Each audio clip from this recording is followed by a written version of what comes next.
5 of the House of Commons Standing Committee on Natural Resources. Pursuant to Standing Order 1082, the committee is continuing its study of creating a fair and equitable Canadian energy transformation. Today is our 8th meeting with witnesses on this study. I think that for the first panel, we have the ministers until 6 o'clock, and we do have departmental officials. I'll check once we get into the questions with the ministers, but the first thing I'm going to start with, if we'd like to get right into questions, I'll ask if there's unanimous consent to have the ministers' opening statements read into the record and move right to questions. So are there any concerns with that? Okay, everybody's good with that? Okay, so Larry? I mean, we're okay? Okay, we're Okay, all right. so we will have the minister's opening statements read into the official record, and with that, we're ready to go right into the opening or into our questions. Just as a reminder, we do have members from the second panel who are online with us, and they've already done their audio check. So when we finish up with the ministers, we'll see if we want to continue with the departmental officials for the remainder of the first hour, which would take us to 6:20, or we could end at 6, go into the second panel for the hour with them, which would take us to 7 or 7:20, depending on where that goes. And because we have some outside members, when we finish up with the ministers, I'll do a little bit on how to use Zoom and those types of details. The one item is simply no pictures or screenshots now that we're in session. With that, the official formalities done. Let's turn it right over to Mr. McLean for his first question. The first round of questions are 6 minutes each for the 4. And Mr. McLean, the clock is yours. You have 6 minutes. Well, thank you, Mr. Chair, and welcome back, Minister O'Regan. It's nice to see you again. But in April 2021, you were the Minister of Natural Resources. You said that just transition was about lowering emissions, and about CCUS, and about blue hydrogen. You reiterated that position in March of this year on a visit to Alberta, notably after Russia had invaded Ukraine and exposed the hypocrisy of European energy policy to a hostile foreign actor. When Canada could have taken steps over the last half-decade to become a reliable supplier of energy to the world, we were nowhere. And that's largely as a result of your government's hostility to our world-leading industry. So CCUS, one of your solutions, is still stalled. And tell us, what's holding up your government on providing what you see as one of the transition solutions to decarbonization?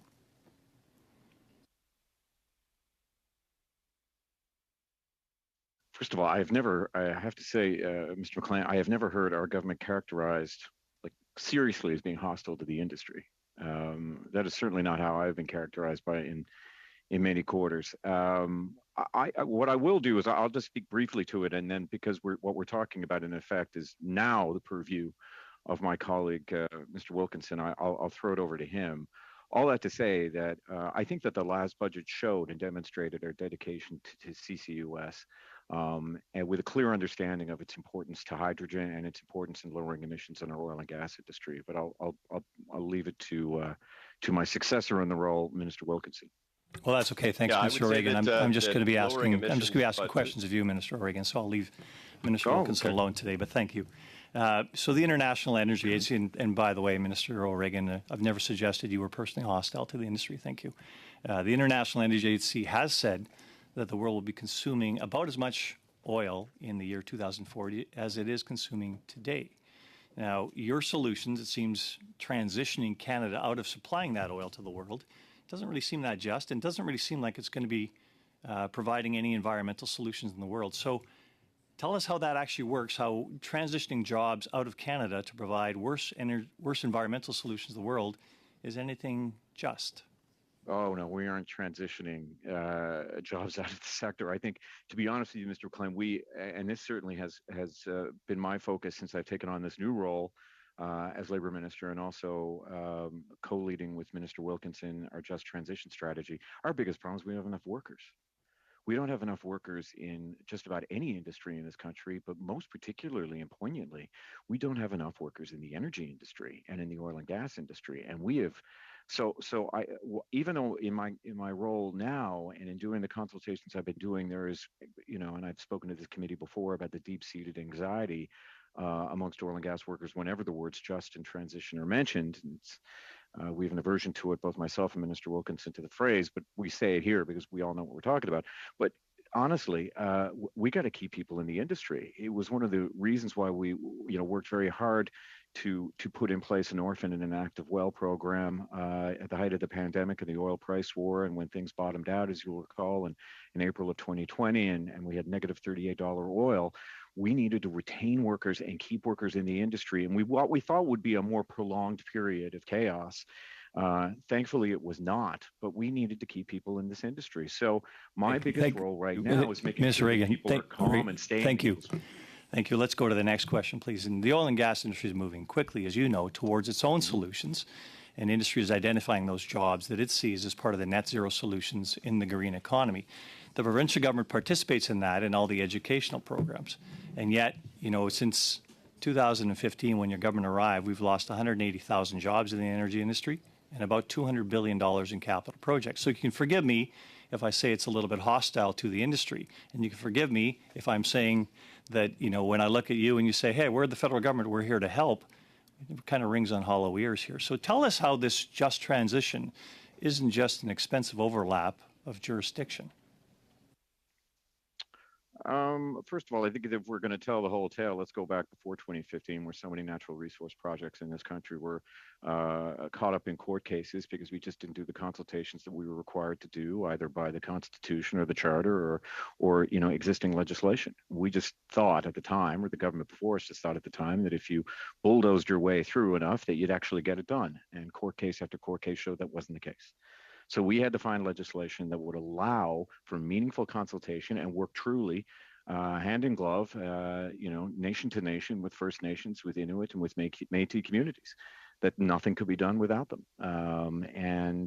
You know what? We've managed to do quite a bit in the interim. Well, okay, I'll differ with that, Mr. Reagan, because none of those projects have come back, and most of those jobs haven't come back, and yet you say you need them, but they disappeared and they weren't helped. And all these programs you've put away for them have actually not delivered any results as far as actually delivering to them. But we can go through that. But Jerry Diaz has actually even said about... I'm going to stop the clock just for a second. We're down to 30 seconds. Monsieur le Président, it does make it very challenging when we have people both c'est impossible de traduire quand... Yeah, and that's what I'm saying. The interpreters can't actually translate how it's happening. Well, Mr. Chair, often when we ask questions, we expect, the length of time for the answer should equate to about the length of time for the question, which is the standard we usually use in these committees. Well, all I'm saying is, I'm just going to monitor if the interactions between all panelists and our guests today, if somebody's speaking, just let the other person finish their thoughts, and we'll get through a good round of questions. With respect, Mr. Chair, if I let the minister finish his thoughts, I'd be here. I'd have one question. It'd be 6-minute answer. So I do have to interject at certain points in time if you're not going to on my behalf. Far worse than me, Mr. McLean. Let's be I honest. know, Minister. There's 35 minutes left in the clock. 35 minutes. Thank you. Sorry, seconds. 35 minutes. Wow. Carry on. Well, thank you again. You speak about these new jobs in the green economy, and yet Jerry Diaz has said, what jobs? And President in uniform saying, what jobs? Conference Board of Canada suggests there's 27 jobs in the green economy for every 100 jobs that we're going to intentionally dislocate from the oil and gas economy. Tell me again how you think this is just. Well, there's an incredible number of jobs within the oil and gas industry just on lowering emissions. And the good news is that a lot of the work and the skill set that we'll need in order to do things particularly like hydrogen, which I think Minister Wilkinson will tell you has huge growth potential in this country, and we've got a good strategy for that. A lot of the skills move over. We need the skill set of the people who are currently in this industry. There's nothing new necessarily that's happening, but I mean, there is going to be some pivoting. There is going to be some training. Our biggest issue right now, though, and I'll say it again, is that we have a labor shortage in the energy industry.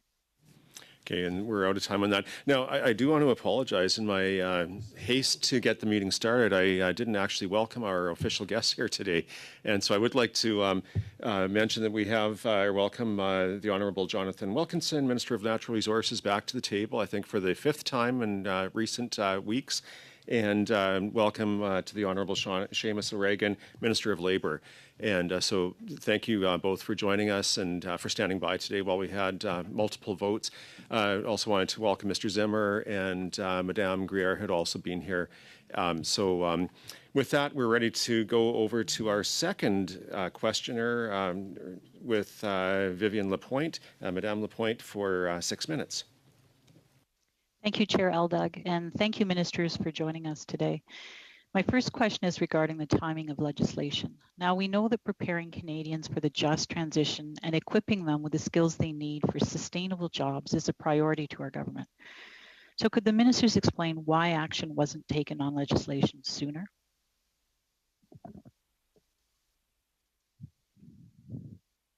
You're on mute, Minister O'Regan.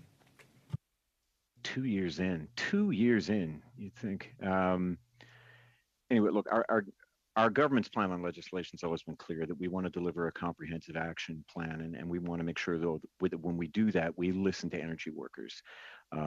Because, I mean, it's energy workers, as I said before, who are going to be building up CCUS, who are going to be developing low carbon fuels and hydrogen.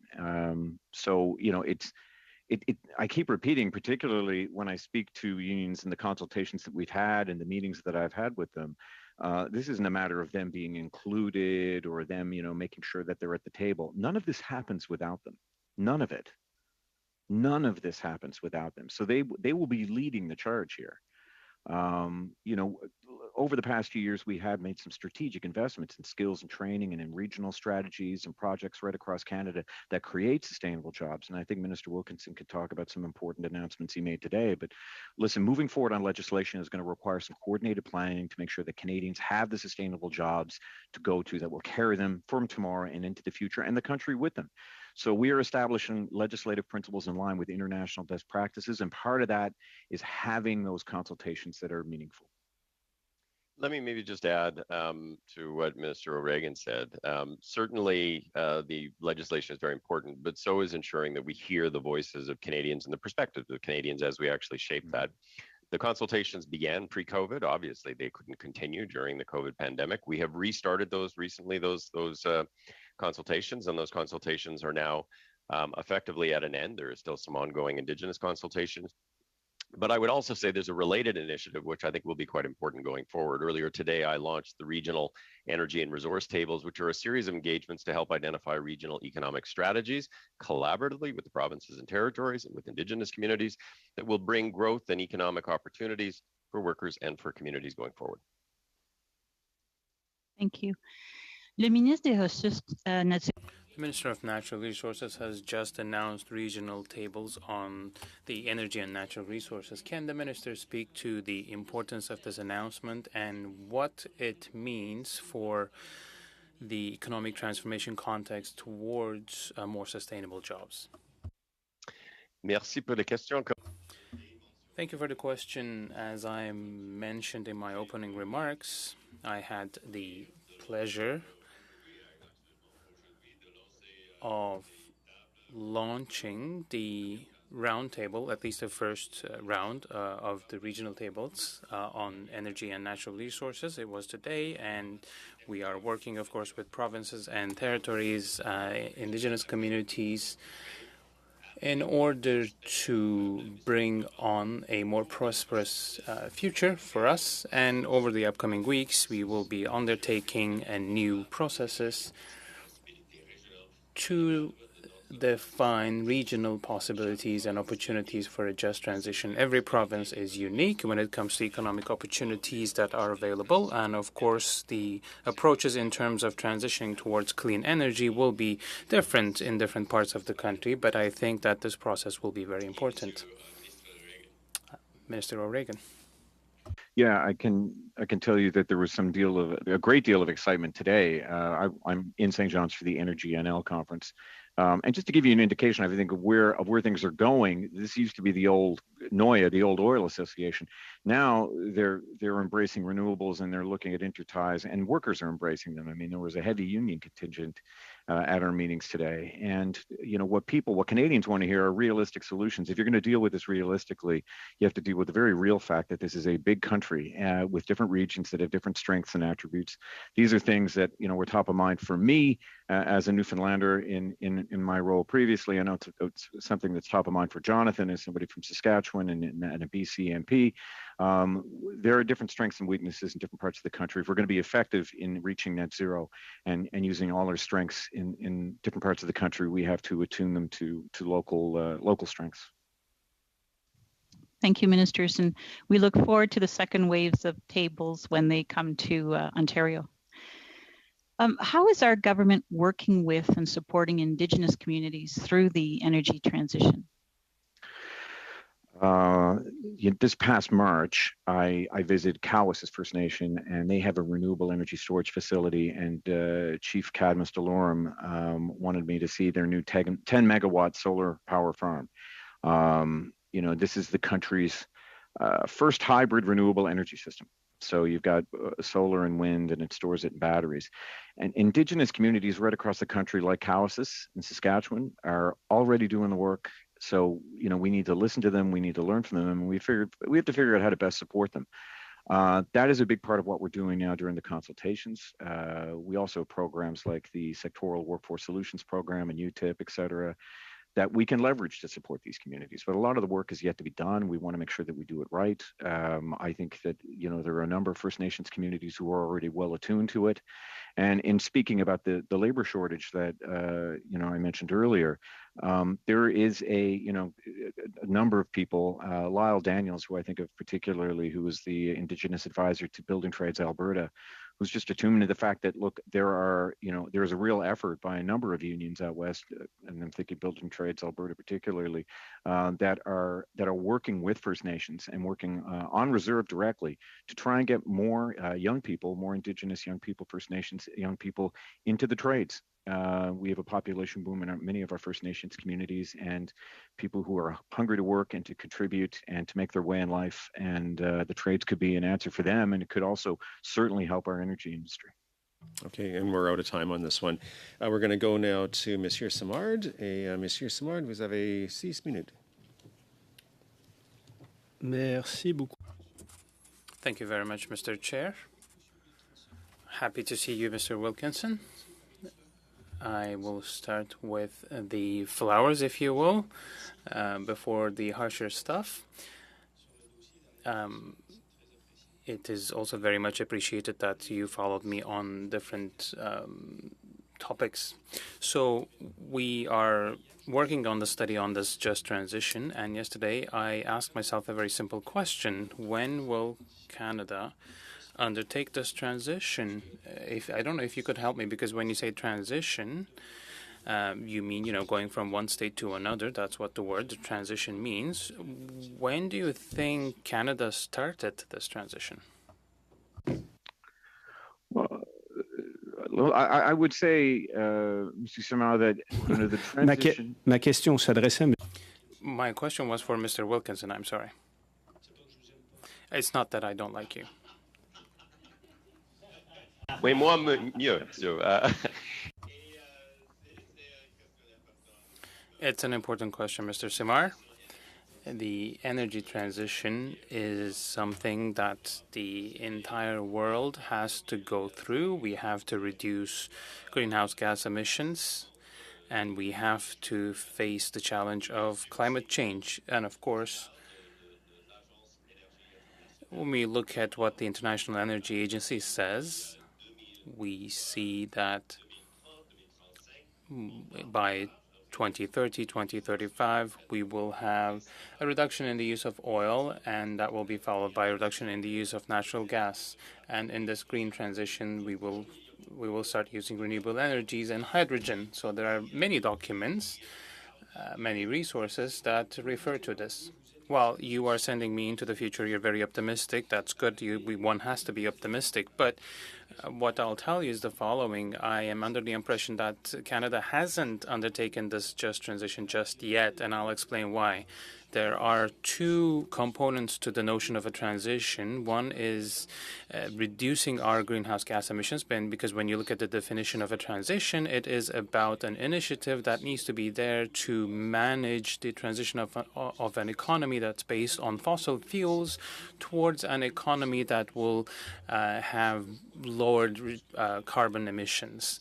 But when I look at what you have done or explained, it may be sometimes an unfortunate attempt at staying in an economy that's exclusively based on fossil fuels. When we look at the investment in natural resources sectors, there are a lot of investments in oil and gas, but very little investment for the forest industry, for instance. So I'm under the impression that the transition that everyone keeps talking about, I don't think Canada has started it just yet.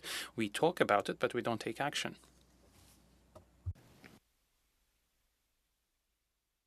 Oh, mute. Mr. Wilkinson, we can't hear you. Minister Wilkinson, can you hear me?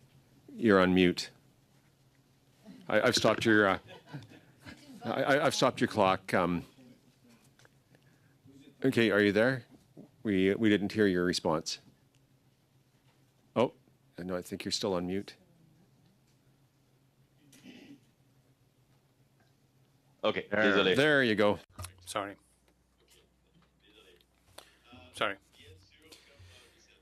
Of course, as you know, probably I do not agree with you on this particular point. We started just like our allies in Europe and the Americans. We have made the investments to reduce carbon emissions, greenhouse gases, and start this energy transition in a manner through which we can maintain a strong economy in the future. But of course, energy sector is very important. And in this context, for both, the same applies. We have to reduce greenhouse gas emissions, and which will comply with the science on climate change. Of course, that much is clear, but we have to also ensure a prosperous future for Canadians.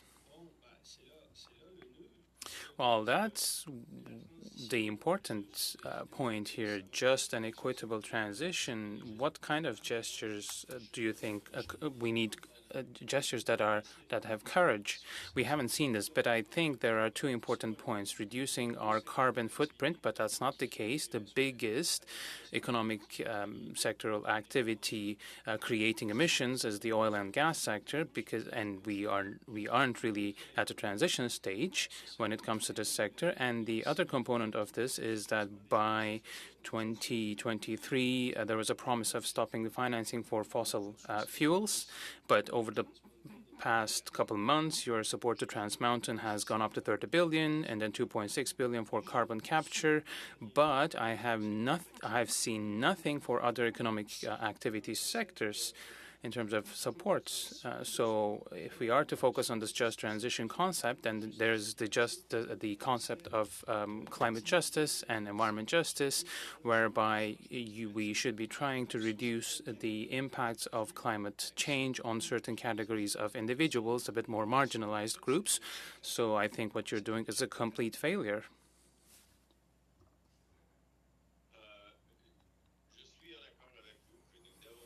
I do agree with you that we have to do more to tackle the impact of climate change on all Canadians, but of course, especially on groups that are more impacted, and that does include First Nations.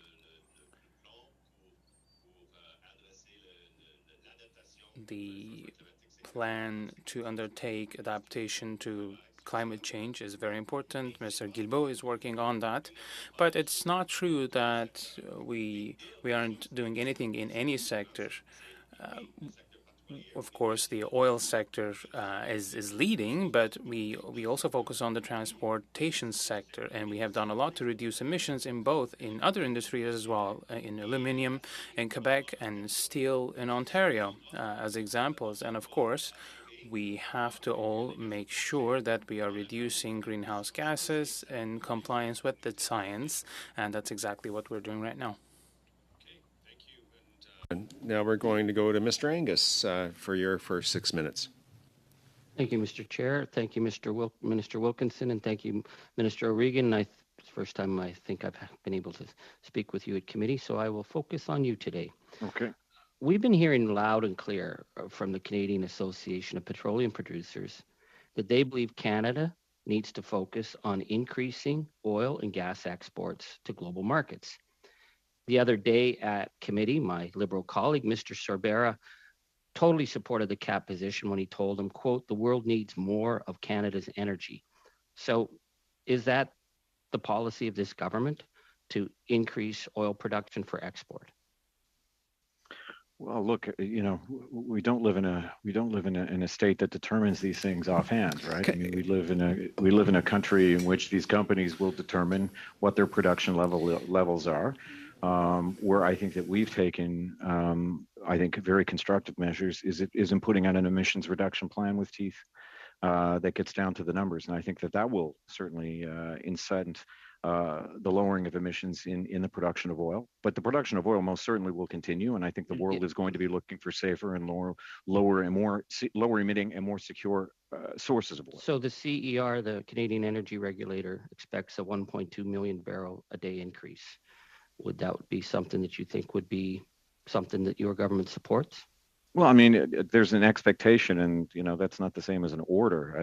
Let's not imply anything different. No. I didn't say that. Now, I didn't say that. But I mean, you were the guy who made sure TMX went ahead. That's going to give us about another 800,000 barrels a day. So, my question is this your policy that you are going to look to help CAP and the oil sector meet the international markets for more oil production, increased oil production in Canada? I think that our policies are clear now that we have an emissions reduction plan as of this spring. But you don't have a cap. We haven't heard anything about a cap. We have an emissions reduction plan that certainly sets those for different industries. I don't know, because I let's just help me, because every time I talk to the Liberal government, you guys are like, oh, we're going to lower emissions of production. You do agree that if you burn oil anywhere in the world, you're adding carbon, right? Can we agree on that? Mr. Angus, I'm not here for juvenile debates on these. No, I think that we both know that it is much more. It is the heart of the matter. Do you believe that if you sell 1.2 million barrels overseas and it is burned, that those emissions don't count to the planet? Well, I think that they count whether or not you burn them, outside of the country or inside of the country. Good. Okay, that's good. Because what you said earlier is you said that you began by saying we aren't transitioning. We've got to keep people in the industry. The biggest problem we're facing right now is the shortage of energy workers in the oil sector. And then you mentioned that the orphan gas program was about a job, keeping people working. I guess the question I ask is, given the climate crisis, that your biggest priority was covering off the billions in damages caused by oil companies who walked away, that your focus is keeping people in the oil industry. So why are we talking about just transition? Why not just say, hey, we got to find more workers in the oil sector. We've got overseas markets. That's our focus. Why are we even talking about just transition? I wish I existed in your world where magic wands make things happen. I don't have a magic wand, sir. I don't have a magic wand. What I want to know is, are you spinning us here? Are you serious? No, I would tell you who does this work. It is the workers of this country. And if they are not in this industry, they are not going to be able to do the work. So the oil sector is the work of this country. I agree, it always has been. No, but the question is that we are dealing with a climate crisis, sir. So if your biggest priority is getting more workers into the oil sector, where the emissions are going to go up, why are we wasting time talking about a so-called just transition if that is your priority? A waste of time is certainly a phrase that comes to mind right now. Let me be very blunt with you. The lowering of emissions is not something. But the question is, sorry, I'm just going to stop the clock.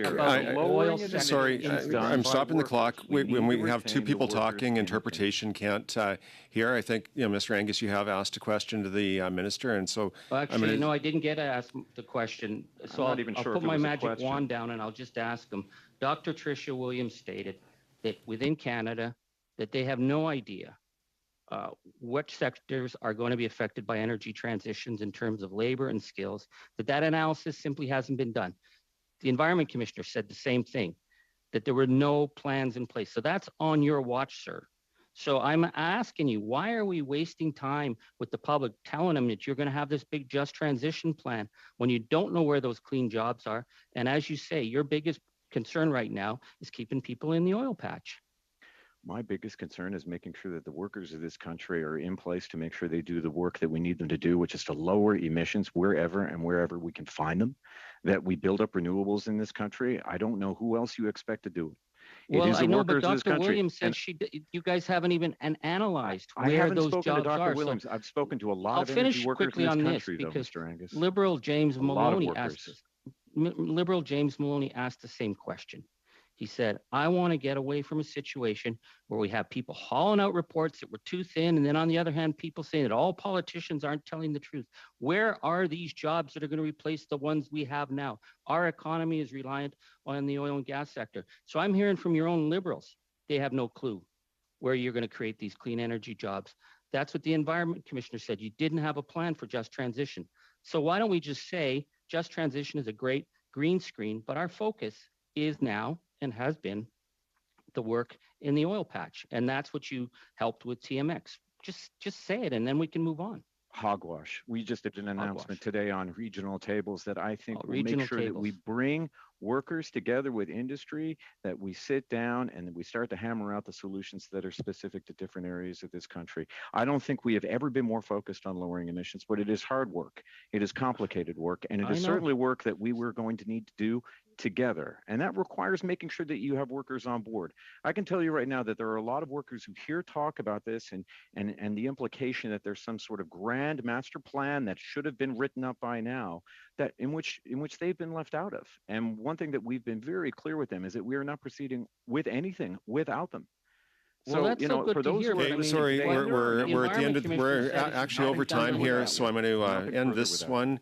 And with regrets, I'd like to continue to hear it, but we're going to stop and go to the next person. So we're up with Mr. Bragdon, who will have, just looking at the clock, we only have 10 minutes left. The next round would be 15 minutes, so I'm going to shorten it a bit, so maybe 3.5 minutes, if that works. And Okay, we'll do our best, Mr. Chair. Perfect, and I'll do my best. My questions will be addressed to Minister O'Regan as well, a fellow Atlantic Canadian, and I know that we'll try and do these rapid fire as much as possible. Minister, we are both being from Atlantic Canada, know how vital the natural resource sector is for our labor and for our workers and for our region's economy. And the potential is yet to be fully realized as well as it relates to our natural resource sector. A lot of our time is spent here, it seems, in Ottawa talking about the perils of such sectors, but I think there could be a whole lot more talk about the potential within these sectors, in particularly for the Atlantic Canadian region as well. And I know in Newfoundland, Labrador, you know how vital this sector is to our region's economy. So we hear often about just transition,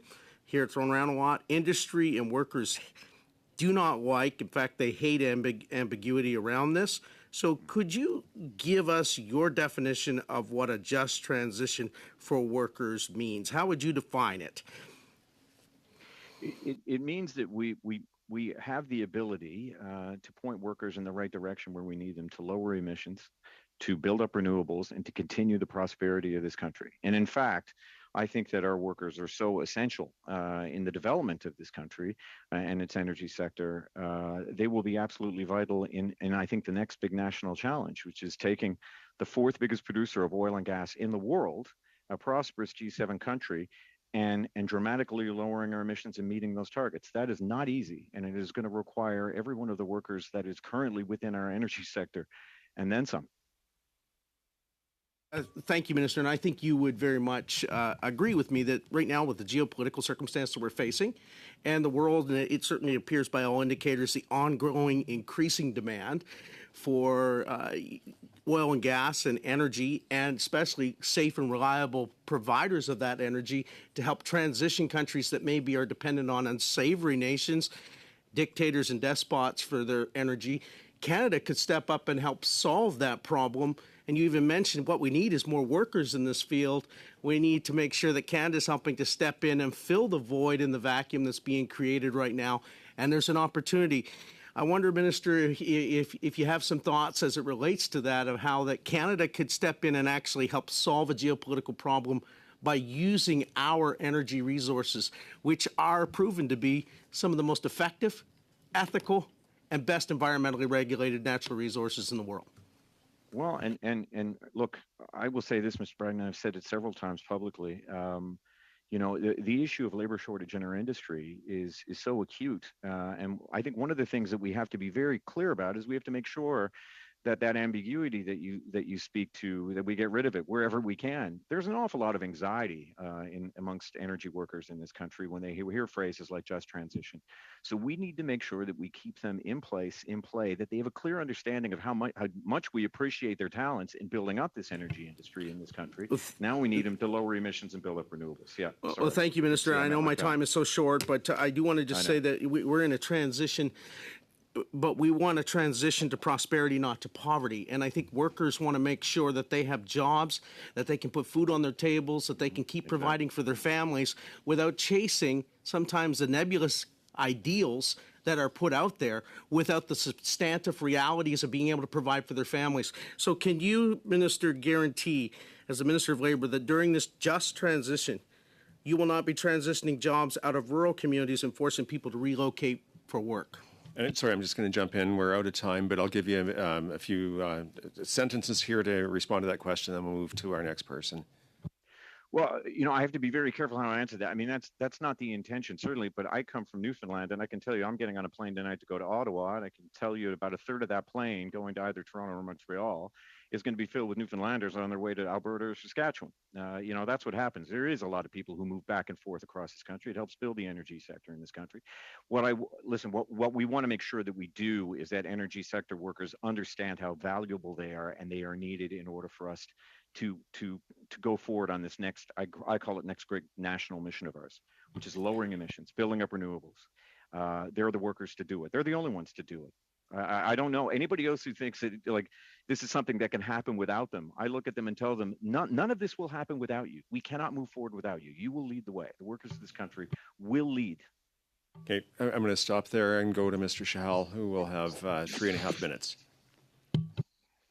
Thank you, Chair. Thank you, Minister Wilkinson and Minister O'Regan, for joining us today at committee. And I'm just going to get right into it. I'm elected from Calgary, a city and province whose economy is heavily reliant on energy and emission-heavy sectors. And workers are facing uncertainty during the energy transition. And these workers want to make sure they have sufficient opportunities available to them during the transition. Can you talk about the steps the government is taking to ensure that sufficient opportunities are available for workers that will be affected by the transition and the labor market shifts arising from the transition are smooth and equitable? Minister O'Regan, maybe first, and then follow up with Minister Wilkinson. Mr. Shahal, I would say, look, you know, we want it to be as smooth as we can possibly make it. You know, you can't make any guarantees on that because, you know, contrary to what some may think, you know, this is a market-led economy. But, you know, the transition to low carbon economy is a massive economic opportunity. You know, and I think that one of the things that we can step in and do, and we've been doing it with sectoral supports that have been announced by Minister Qualtrough, is look at, okay, where are those areas, you know, and where can we help in making sure that training is available on the ground. A lot of it, I can tell you, is by working with unions to make sure that some of that job training is available through their facilities, through the UTIP program, for instance. And invariably, when I visit your fair province, you know, I am often, you know, with Building Trades Alberta and their facilities, and you know, working with them, supporting their efforts, and we're talking substantial sums of money in order to make sure that they are pivoting over to areas where there is growth. Now, one thing I just have to reiterate too, because we've been talking often an awful lot about what government should be doing, but let's not forget that oil and gas companies in this country are doing extraordinarily well, and yeah, I made sure that we worked very hard to ensure their sustainability through the twin crises that we had to go through over the past couple of years, the pandemic and an oil price war. I didn't really necessarily do it just to see share buybacks and executive compensation. I want them to invest in their workers. They need to invest in their workers, and they need to do that because they are going to need these people in order to lower emissions and build up renewables. So, a lot of this training and a lot of the resources that is required for this transition will and must come from the private sector.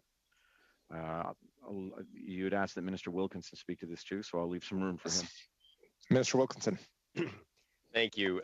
Look, let's just step back. The world faces presently two great challenges. One is the challenge of energy security, and the other is the existential challenge of climate change. Let's be clear, this is a science issue. It is not a partisan issue. Mm-hmm. We need to ensure that we are moving forward in a manner that will allow us to address both of those, but certainly we have to address the climate challenge in a manner that's going to promote economic prosperity.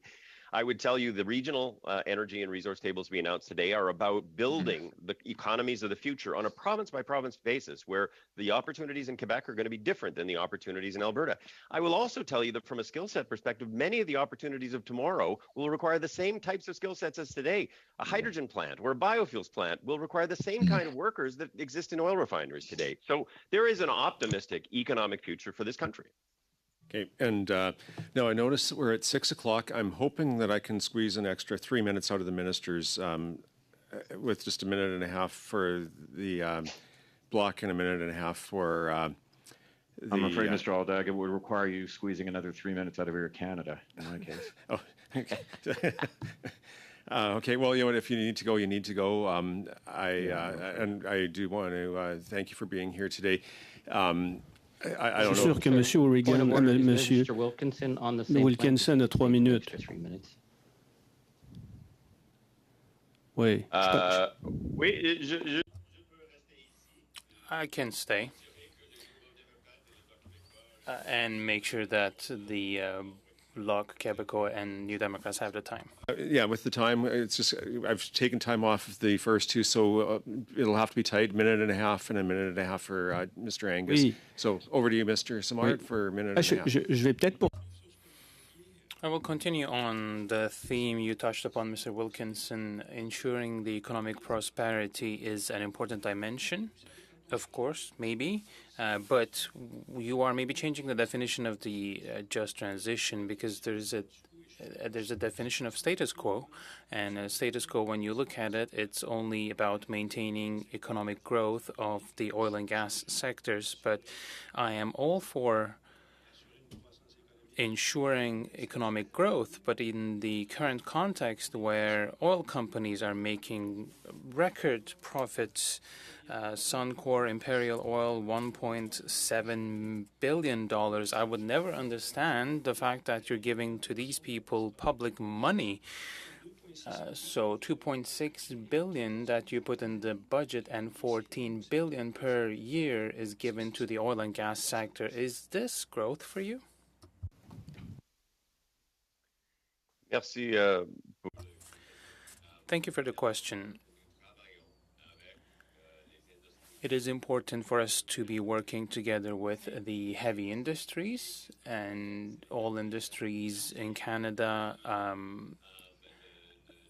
steel, aluminum, other industries, and oil too. And we have to work with these industries in order to reduce greenhouse gas emissions. That is part of their responsibilities. It is also public good. I don't know how to say this exactly in French. So it's an important work that we're undertaking with them and all sectors in Canada. Just to give you a bit of perspective, in 2021, TD published a study that was saying that 50 to 75% of employees of the oil and gas sector will probably be displaced. So 2.6 billion is what you're giving to the oil and gas sectors. They are gluttonous, they are rich, They are full of money, and you are doing this to the expense of workers. That is disgusting. $14 billion per year going to these two industries, and the employees, the workers of these sectors, 50 or 75% of them will have to be displaced by 2050. That is, to me, disgusting. C'est important, comme As I said, it is important for us to be working towards reducing emissions. That is something a responsible government will have to do. But it's also important for us to have a vision for the future in which we are building the sectors that want to exist in a low-carbon future, such as hydrogen. We are working with Quebec, for instance, when it comes to the essential minerals and hydrogen, and we're doing the exact same thing in Alberta, Saskatchewan, and British Columbia. That is the responsible thing to do, and this is something that this government will do. And now to Mr. Angus for your last minute and a half. Thank you, Mr. Chair, and thank you, Mr. Wilkinson, Minister Wilkinson, for taking the time to stay with us. It's very much appreciated. I certainly share your view that we could have a very optimistic future given the incredible resources, the skills that we have, but it's all dependent on us recognizing the urgency of the crisis and the necessity for us to get this right, because it is the question of the age. So I just want to ask you my concerns when I was reading the Environment Commissioner's report on the handling of just transition, where he said that we found that Natural Resources Canada and Employment and Social Development Canada were not prepared to support a just transition to a low carbon economy for workers and communities, that the government had made a commitment to support a just transition and establish a lead department. It said, however, that this department, Natural Resources, did not establish a governance structure that would set out the related roles, and it did not have a plan. I guess my question to you, is it really the best place to handle an issue of just transition to be at Natural Resources, which has always been about promoting Canada's resource sector? Are you equipped to handle this given what we've seen from the Environment Commissioner's report? Thank you, Mr. Angus. And I think one of the areas where you and I definitely do agree, and I think I agree with the Commissioner as well, is the urgency of the work that needs to be done here and the importance of getting it right. I would say to you that one of the things people talk a lot about a just transition, but I think that the question that we actually have to ask ourselves is transition to what? And that is exactly what the regional tables that I announced today are about, which is looking at the areas of economic opportunity in each province and territory. They will be different in each province and territory. Looking at how those will evolve and what the jobs and the skills requirements are going to be. And then we need to put in place the kinds of supports for workers and communities to ensure that they can actually make that transition effectively. That is exactly what we are going to be doing. And I do think that Natural Resources Canada is the appropriate place to lead that. Excellent. I know my time is out, but do you have a timeline on when these tables will report back so we actually have a picture of where we're going? So these tables are collaborative with the provinces and territories. We set up the first 3 today. I hope 2 more within the next few weeks. And then there will be a second tranche and a third tranche. Each of the tables is going to set its own action plan and timeframes. But I will tell you that we're looking for concrete action plans to be developed within 3-4 months. I mean, very short periods of time. And with that, we're out of time. So, ministers, thank you to both of you for being here with us, and for I think we've had officials on standby, so thank you to them. You're free to go. I want to commend you on delaying my Air Canada flight by 30 minutes. That never happens. We're here to please. The importance of this committee is not to be understated. So we'll go to no end to make sure that we hear from the expert witnesses. So thank you for being here today. Folks, we have the next panel on standby. We don't need to adjourn or suspend or anything. So we'll just bring the next group right in, and as soon as we have everybody showing on screen, we'll get right into the next round of questions. And I believe that we'll be starting with Mr. McGuire. Do we need to sing happy birthday, or can we just go right into questions? Okay. I think you're fine. Okay, well, just give us a minute here, and and I just wanted to welcome Mr. Gahir to the committee for the. Nice to have friends, Next Mr. panel, Chair. so I just wish they could sing. Yes. So while we're getting everybody brought in, I'll just mention who we have joining us for this last hour or next hour. And thank you to the witnesses for being here with us and for waiting for us to get started today. We've had one of those days full of votes that has delayed our start. So from the Canadian Federation of Agriculture, we have Keith Curry, First Vice President, and then Frank Eno, Environment and Science Policy Director. And if I get anybody's names, the pronunciation wrong, please correct me when you feel free to reintroduce yourself when you have your opening statements. Canadian Critical Minerals and Materials Alliance, we have Ian London, Executive Director. From the Quebec Forest Industry Council, Jean-François Semré, President and CEO. And Grain Growers of Canada, Brandon Leslie, Manager, Policy and Government Relations. I realize that some people may have to leave early or during the meeting, and so feel free to drop off when you do go, when you need to go. Because some of you may not have been before committee before, we have simultaneous translation happening on your screens. And for Mr. Leslie, who's here, you can choose floor, which is the language being used, live time, English or French. We ask people to remain muted and then for those on screen, you'll have to unmute yourself. I use a card system, so when the time is within 30 seconds of ending, I give the yellow card. When the time's up, we give the red card. Don't stop mid-sentence, just wind up your thought, and then we'll move to the next person. And I think with that, we're ready to get going. Okay, so we have opening statements, and I think Mr. Curry will go with you for your 5-minute opening statement, and then we'll just move into questions as quickly as we can. So, Mr. Curry, if you're ready, you have the floor and 5 minutes. Great. Thank you, Mr. Chair, and good afternoon, everyone. Thanks for taking part in this. As mentioned, I'm Keith Curry, the first Vice President of the Canadian Federation of Agriculture, which I will refer to as CFA going forward. We are Canada's largest general farm organization. We represent roughly 200,000 farmers and farm families from coast to coast to coast here in Canada.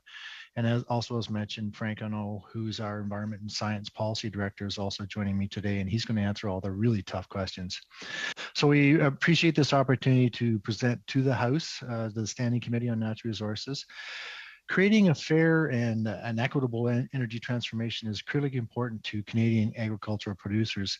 As you may be aware, producers I represent are price takers on the market, which means when we incur increasing input costs, such as rising energy costs, we cannot increase the price of the products we produce to offset those rising costs.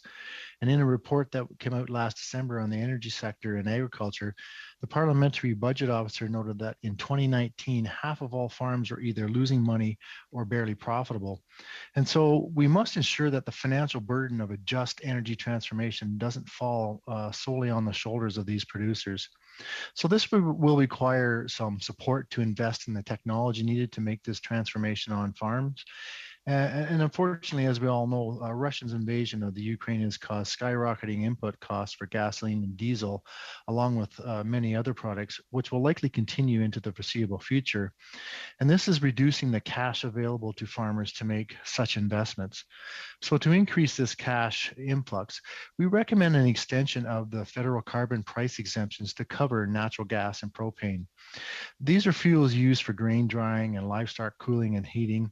These are and also are activities that are critical for mitigating climate impacts, such as extreme autumn rainfall occurrences and our summer heat domes.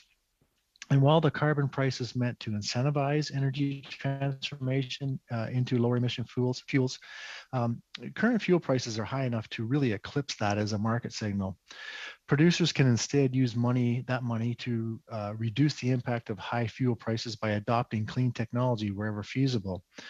A perfect example is precision agriculture technology, which significantly improves fuel efficiency by using fleet analytics and auto guidance systems to reduce the number of passes needed for cropping. One U.S. study recently out found that this decrease in fuel can decrease fuel by up to 6%, which would be the equivalent of about 18,000 flights. And that very same study also stated that this fuel use could decrease further 16% with broader adoption of such technology.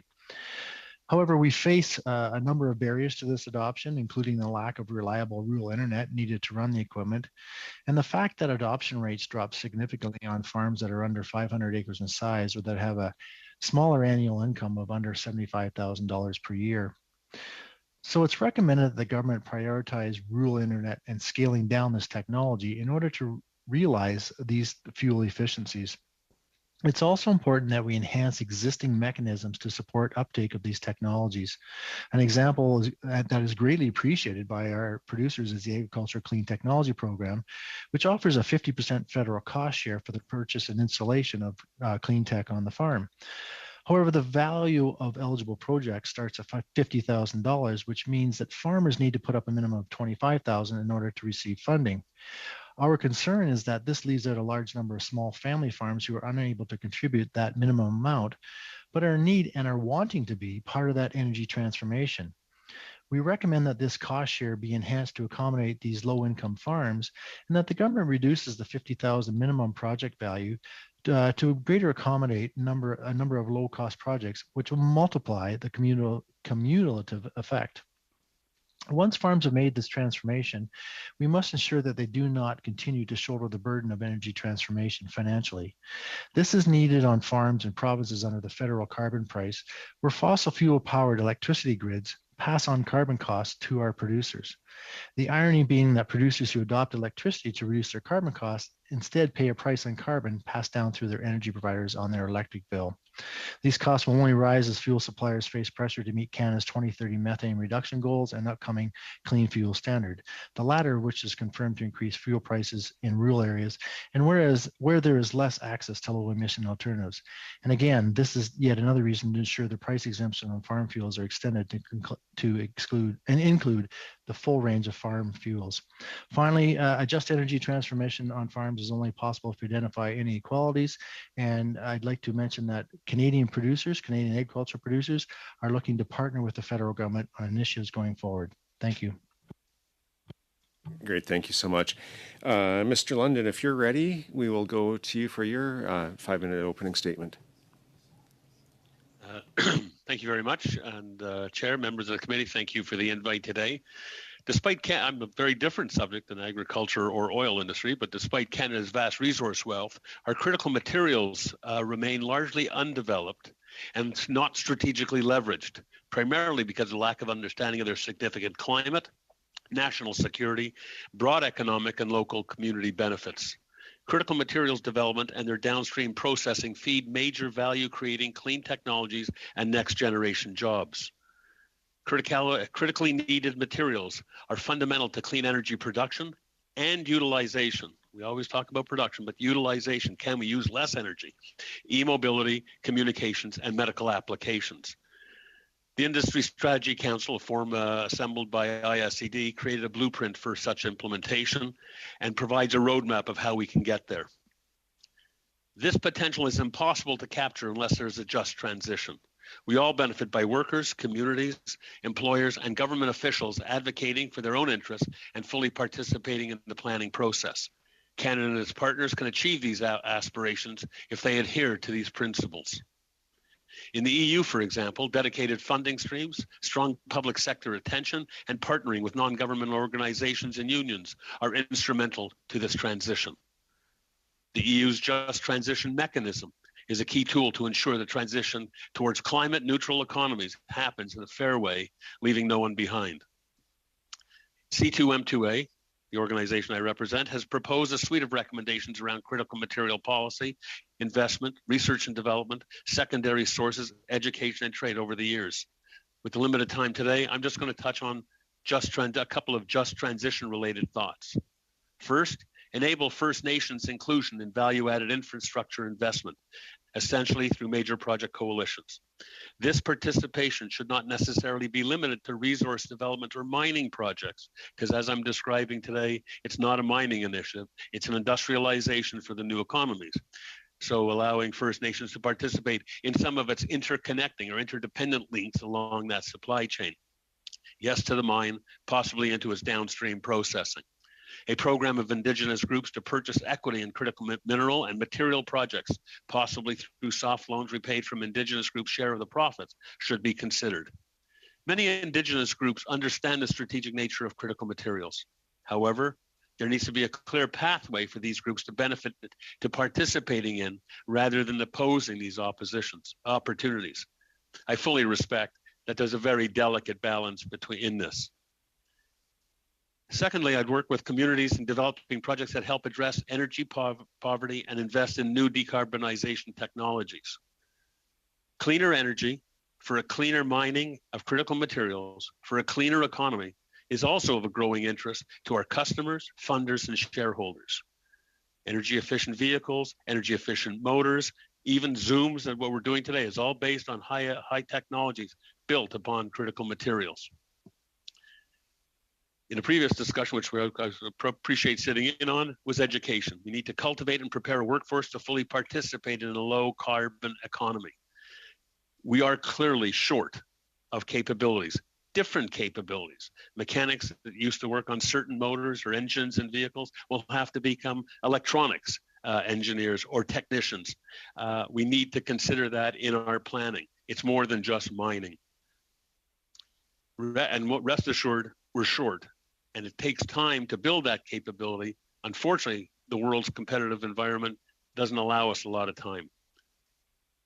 As a little aside, related to just economy, is how do we champion research and policies that increase Canadian firms and communities' ability to accelerate supply chains built on secondary sources? We always tend to go back to, well, we need new mines. There are already materials in tailings ponds and effluent streams in current operations by major firms that can be tapped and start producing what was waste product into valued products. This would not detract from the benefits of crude from establishing new mines, but rather demonstrate Canada's ability to capture market share and attract value creating investment in Canada. Fairness and solidarity must be defining principles in our critical mineral strategies and plans. It's more than just that. We also need to complement just transition principles with the right actions and policies. Canada's mineral wealth, mining and metallurgical reputation, and climate and justice aspirations are held in high esteem internationally. Canada can capture across society benefits from its natural resources.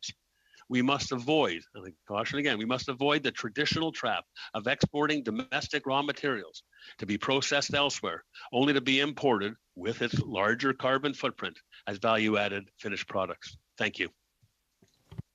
Great, thank you. Now, we'll go to Mr. Samray for his opening 5 statement. Now, I believe, Mr. Samray, I understand you can only stay till 6:30, and so I will...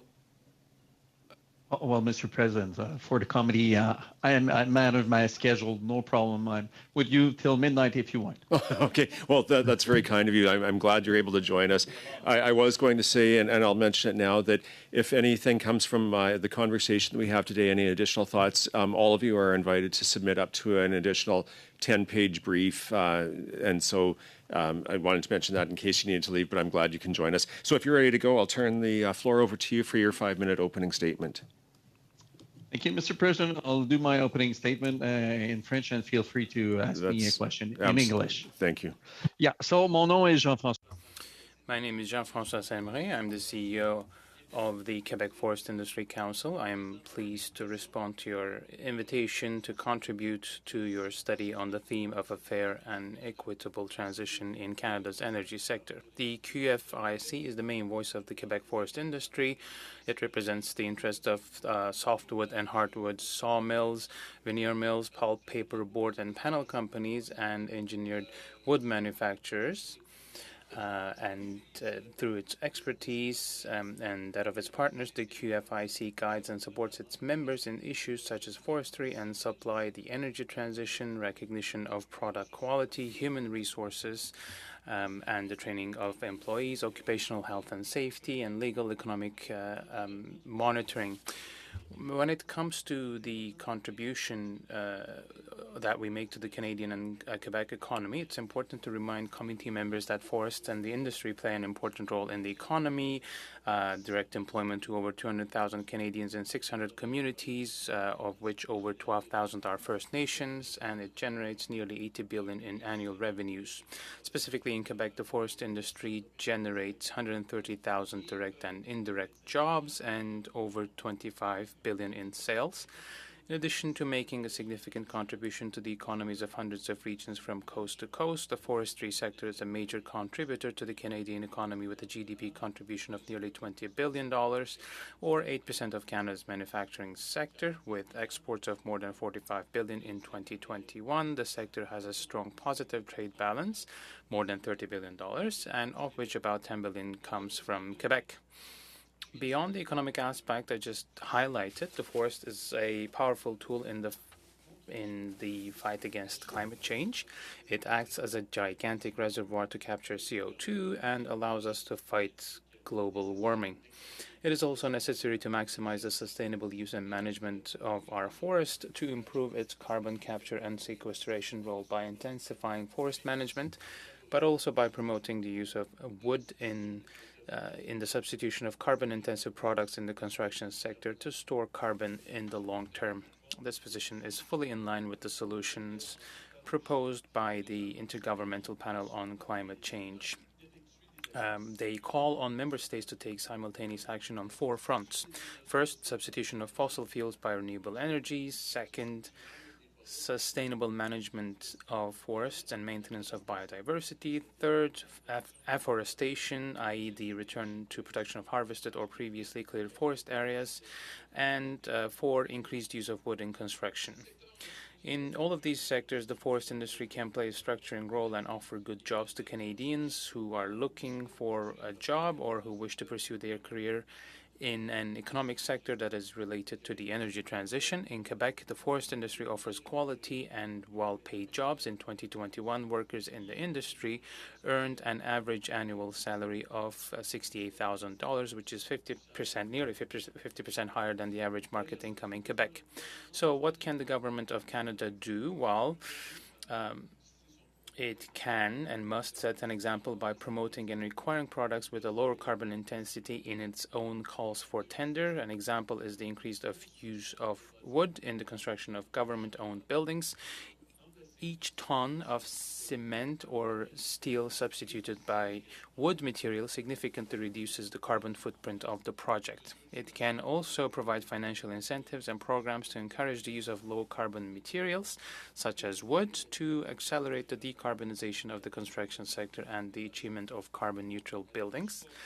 With the financial support of Natural Resources Canada and the Government of Quebec, we developed a software called Gestimat, which is a tool for measuring and comparing the carbon footprint of a building constructed with wood compared to the conventional method. Like the governments of Quebec and Ontario, the Government of Canada would benefit from adopting this tool in order to account for the GHG reductions achieved in the management of its building stock.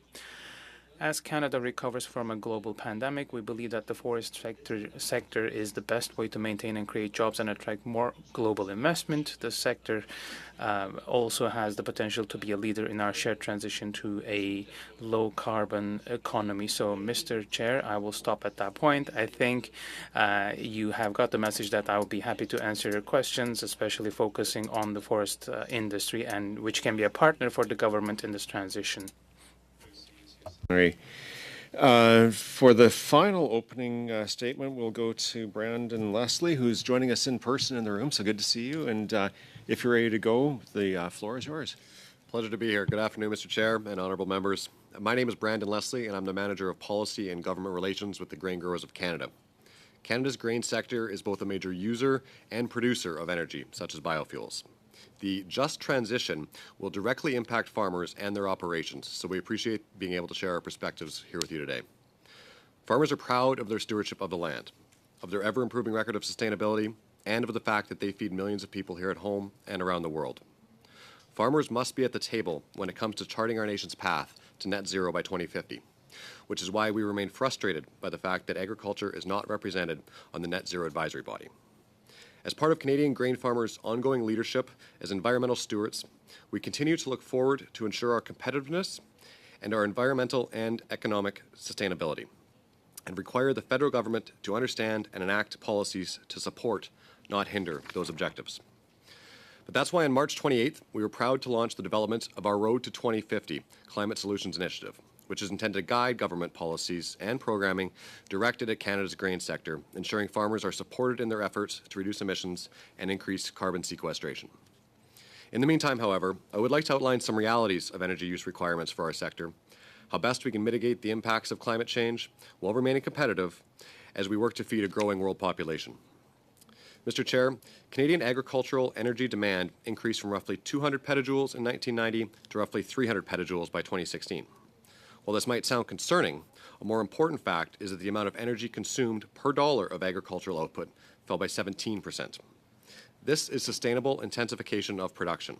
This is what we should ultimately be working towards, maximizing our production in a sustainable manner.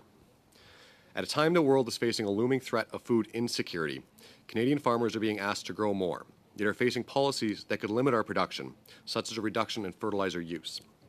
Prices for inputs such as crop protection products and fertilizer have dramatically increased recently, further reducing already very thin margins for farmers. It's important to note that farmers are ultimately price takers and cannot pass on additional costs as many other businesses are able to do. These crop inputs are some of the highest expenses for grain farmers, so they are utilized as efficiently as possible. But they must not be constrained in their use by government policy. I can assure you, farmers are not spending tens or hundreds of thousands of dollars extra on inputs like fertilizer just for the fun of it. Mr. Chair, farmers are adopting the use of renewable energy where possible, with the number of farms using renewable energy sources more than doubling from 2016 to 2021. However, the reality is that our farm equipment and our transportation system mainly runs on diesel. Our grain dryers run on propane and natural gas. Our crop inputs require fossil fuels to be manufactured. Progress is being made towards moving to alternative fuel sources for all of these, but the reality is that they are not currently available, and realistically, given the cost of new machinery and a host of other challenging issues, it will take years, if not decades, before they are scalable. In the meantime, a just transition must ensure that the cost of producing the food we all eat does not rise dramatically. That can only be the case if the family farm in Canada is profitable. Extra costs added to the fuels in which farmers have no choice but to use simply isn't a viable option. Farmers are innovative by nature and embrace the newest technologies. From beneficial management practices to the newest plant genetics or precision agricultural technologies and more efficient machinery, farmers have and will continue to invest in things that are good for their bottom line, good for their soil, and good for the future of their operation. They can only make those investments, however, if they have the capital to do so. Canadian farms have tremendous potential to sequester even more carbon in the years ahead, and will continue to work to reduce our emissions. However, if our nation wants to ensure our food security, farmers will require the use of fossil fuels in the short term. If Canada is to consider what a just transition to a low-carbon economy looks like, I would ask that you take into account these realities for farmers. We must ensure our farms are able to be sustainable now and into the future, both economically and environmentally. It is critical that we have government policy that reflects these current realities so that Canadian farmers can continue to feed our nation and the world. Thank you, Mr. Chair. I look forward to your questions. Perfect. Thank you for the nice, tight opening statement. So, folks, looking at the time, we'll probably get through one round of 6-minute questions for each party, and then we had planned on going in camera for a brief discussion on drafting instructions. I have subcommittee scheduled following this meeting. There were some questions raised on Monday about the study, and so we're going to deal with that in the subcommittee following. So we'll go through the 4 6-minute rounds of questions, at which point we'll be able to thank our witnesses, and then we'll go in camera.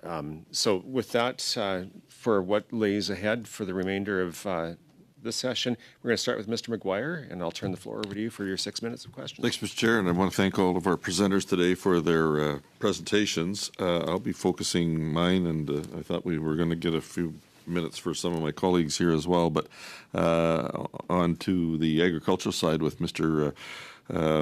Curry here and his colleagues, as well as Mr. Leslie. You both indicated that the industry is price takers. I came from a farming background. I know that. But I wonder if you could just expand on how this just transition has impacted a lot of the rural communities. You made some comments. I'd like you to expand on some of the ones about the investment in technology, Mr. Curry and Mr. Leslie. The status quo has never been acceptable. I wrote down here to stay ahead in food production domestically here and for export. And by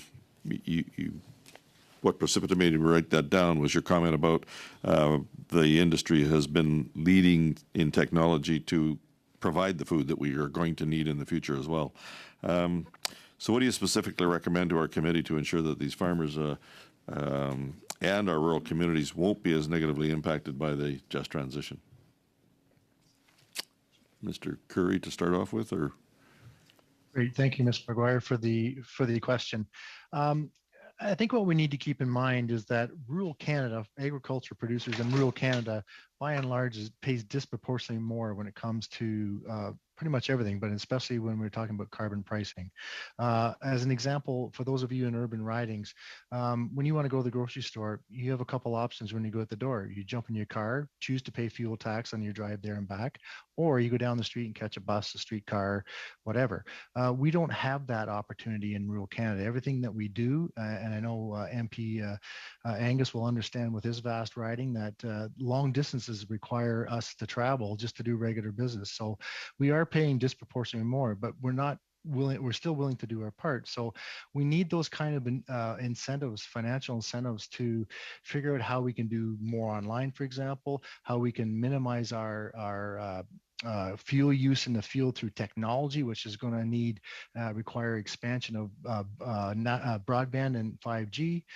Certainly getting people that are sitting on unused spectrum, telecoms, to give it up because they didn't pay for it, but they're not using it. That will increase the speed of broadband expansion throughout Canada, which is greatly needed in our production increases that are being required, and for efficiencies within livestock buildings, etc. So I think, as you heard, we are willing to do our part, but it's going to take that investment. And when we make a decision on our operation to do more to sequester carbon, we just don't do that environmental practice in isolation. There's also multiple co-benefits like nutrient retention, water flow increasing, biodiversity increase. We increase the wildlife, pollinators, birds, etc. So there's multiple environmental co-benefits with those investments. It's not just a singular investment. So we as farmers are willing to do our part. We just can't financially bear the burden on our own backs. We need Mr. that Curry, help just from because government. of time, I'll interject there. I know you mentioned Yes, the carbon pricing exemptions as well for drying and heating as well, and the $50,000 level for farm families is important as well. And Mr. Brandon, Mr. Leslie, you wanted to answer that as well, but I'll throw in another one here: the concerns of the energy and food security around the world. We've seen it with the war in Ukraine right now. Farmers are being asked to grow more food here to feed the world. And do you recommend that we take into consideration the dramatic rise in the energy? You've already talked about that a little bit, and food security issues into consideration in our committee's report. And if so, why should we do that? I think we should, myself. But can you just expand on that situation, given the Ukraine, Russians, who are both big food producers, and then may not be able to do that this year to their fullest, obviously. And we've still got drought situations in spite of Manitoba being underwater right now, but there's still pretty dry regions in some of the Midwest. Can you just expand on that? Sure. Mr. Brandon, Thank you, or Mr. Mr. McGuire. Leslie, to start with. Yeah, a few things to touch on. I would certainly recommend it. I mean, it might not seem obvious in a just transition report that food security would be connected, but I think it's very evident that they are. The average price of diesel on a farm in whatever province is largely doubled. It's a significant cost increase, and as mentioned, we can't pass those costs down. And I appreciate Mr. Curry mentioning the carbon tax exemption in Bill C-234. That policy is simply taking money out of the pockets of farmers farmers when they go to dry their grain. You have to store your grain at a certain moisture level, or it will rot. You no longer have a product in your bin. You have something to throw away. But that money is better invested in the new technologies, and things like precision agriculture, applying the precise amount of inputs with less application. Great, but they are very expensive. Buying a $600,000 piece of equipment at a time when you have a lot of farms that are lucky to be breaking even. Last year across much of the prairies there was a drought, as you mentioned. This year in southern Alberta and parts of Saskatchewan, serious drought. In Manitoba, where I'm from, it's largely underwater. It is a challenging time. So I would absolutely recommend a consideration of that food security lens to be considered as we look to the just transition. It's one thing to aim for this, and I think when we look towards perhaps the electrification of a tractor down the road, that would be a great thing. But there's some substantial changes. Just quickly, then I'm going to have to interject Sure, because I'm almost out of time.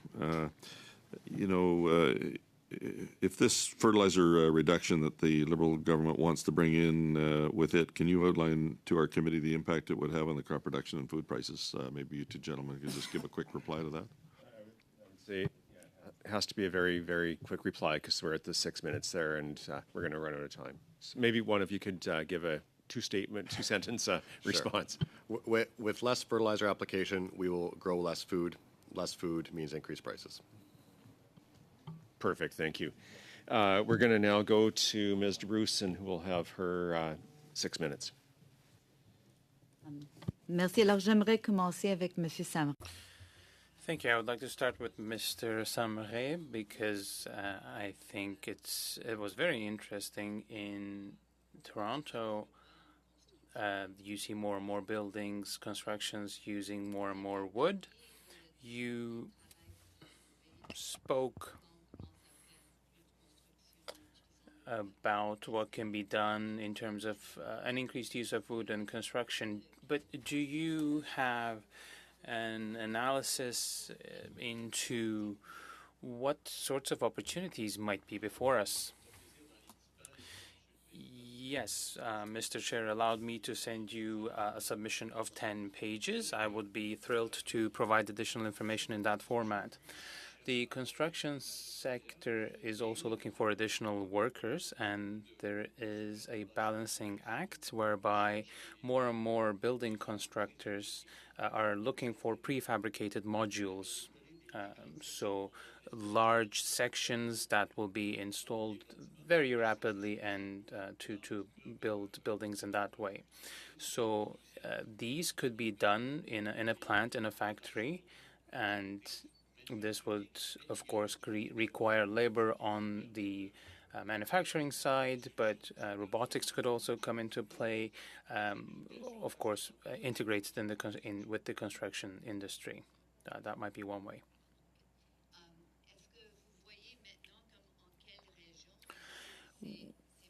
What are the regions where you have these producers of prefabricated modules or units now that there is more demand for it? Well, there are some in Quebec. There is a site in Chibougamau. There's a company that does it over there. There are other producers in Quebec, in Ontario, in British Columbia. These are progressively developing technologies. I think there's a group that works on this in the Maritimes as well to develop this type of construction methods because there is a need in construction. There's a lack of labor, a labor shortage simply. So this is one method of dealing with that. Thank you very much.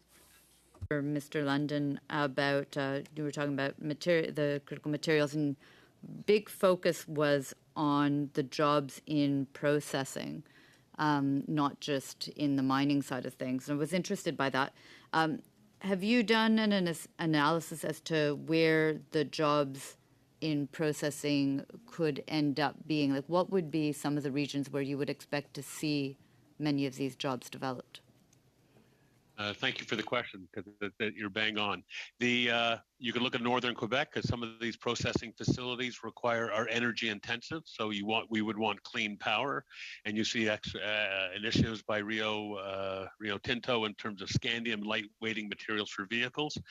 In some cases, we would have to look at southern Ontario. Thunder Bay has large lithium that can be produced, tied in with the battery manufacturing in central Ontario. Or you look at Saskatchewan, Northwest Territories, rare earths feeding into Saskatchewan Research Council. We're building separation facilities.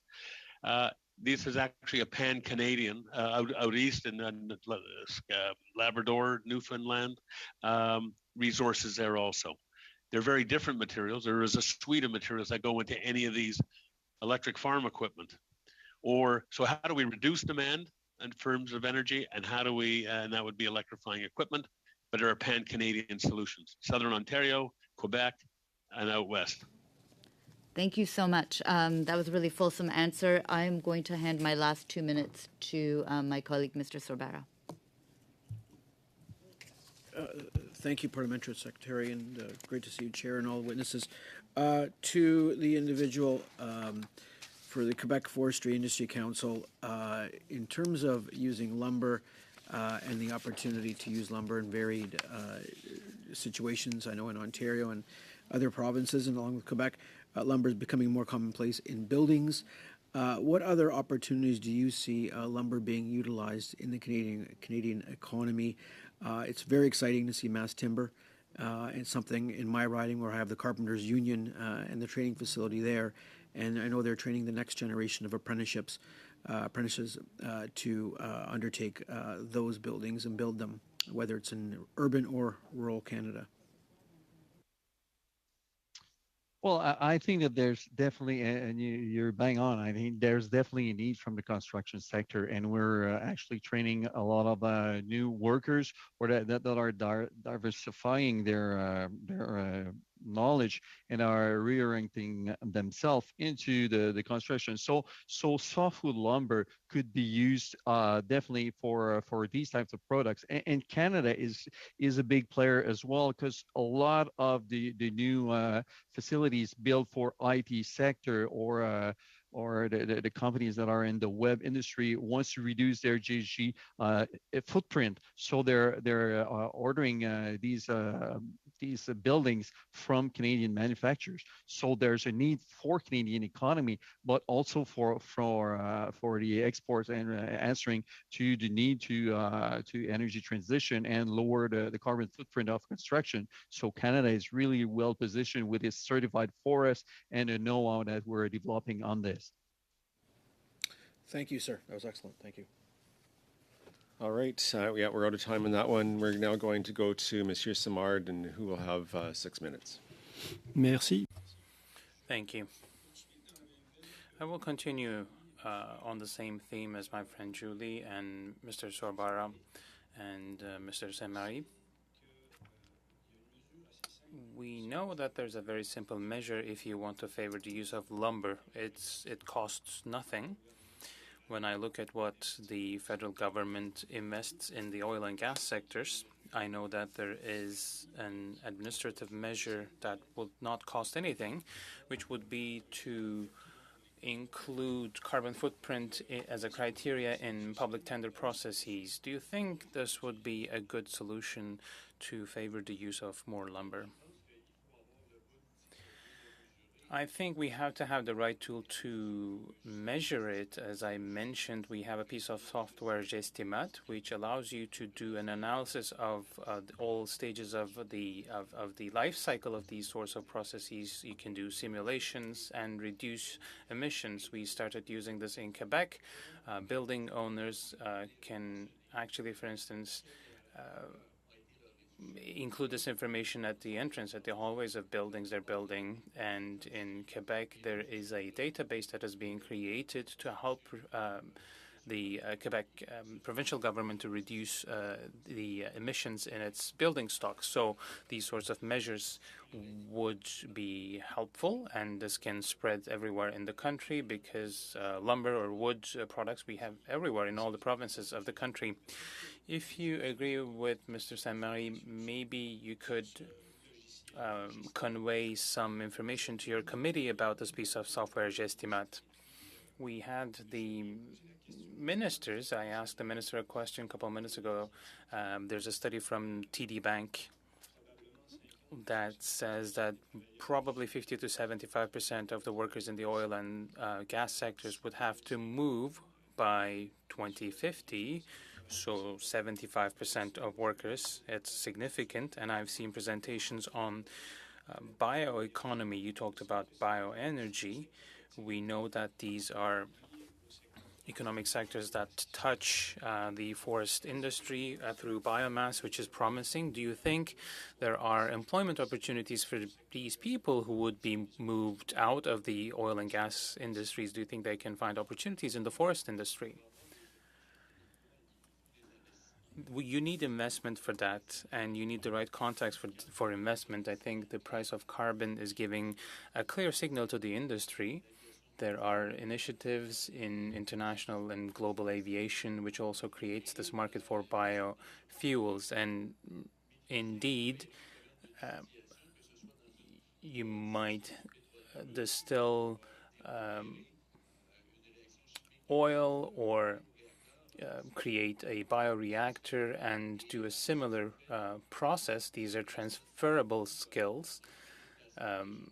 In Scandinavian countries, for instance, this sort of shift in personnel has started to take place. People have started saying this. They are making this move on their own. This can be millwrights, pipe fitters, or other technical professions and professionals, or plant workers. They can make this switch. So these are definitely skills that could be transferred. Now, to undertake this transition towards a bioeconomy, as far as I know, there aren't many programs from the federal government. There is one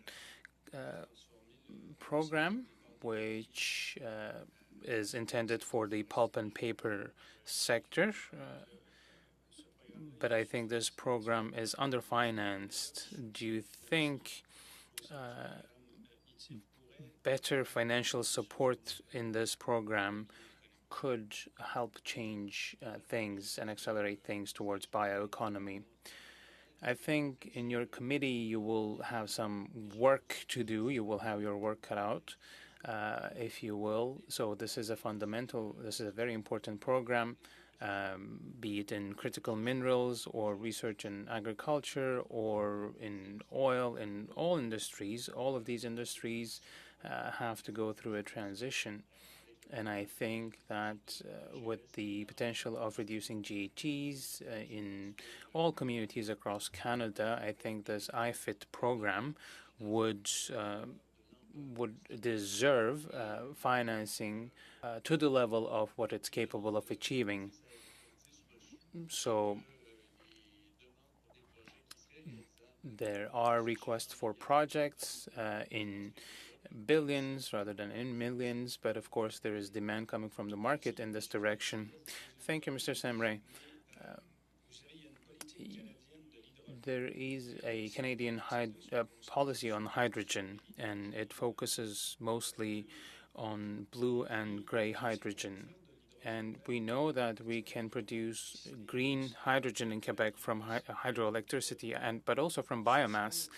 Do you think that it would be an interesting idea to be explored by the forest industry, green hydrogen, I mean? In cutting blocks, for instance, there is, I think, residue that can serve this purpose. There has been studies from the U.S. that has shown that this potential. It's a fuel that waits to be burned. And in Quebec at the moment, we have thousands of square kilometers that are impacted by different insects and different diseases. So these sorts of areas could definitely be used for producing biofuel. So there might indeed be an opportunity for the sector. And for that, all that would be needed would be to send the right signal. And I think after that, there is really the potential that can be explored, that deserves to be explored. And we can definitely do a pilot plant and measure things. In Sweden, for instance, there was an attempt. They stopped doing that after a while, but I think this week there was news that they will continue their activity. So this is a program that can be pursued. Mr. Angus, who will have 6 minutes on the clock. Well, thank you very much. Mr. London, I want to start with you because much of right now the critical minerals are coming out of Congo. We know massive human rights abuses, human rights campaigns against Tesla and others.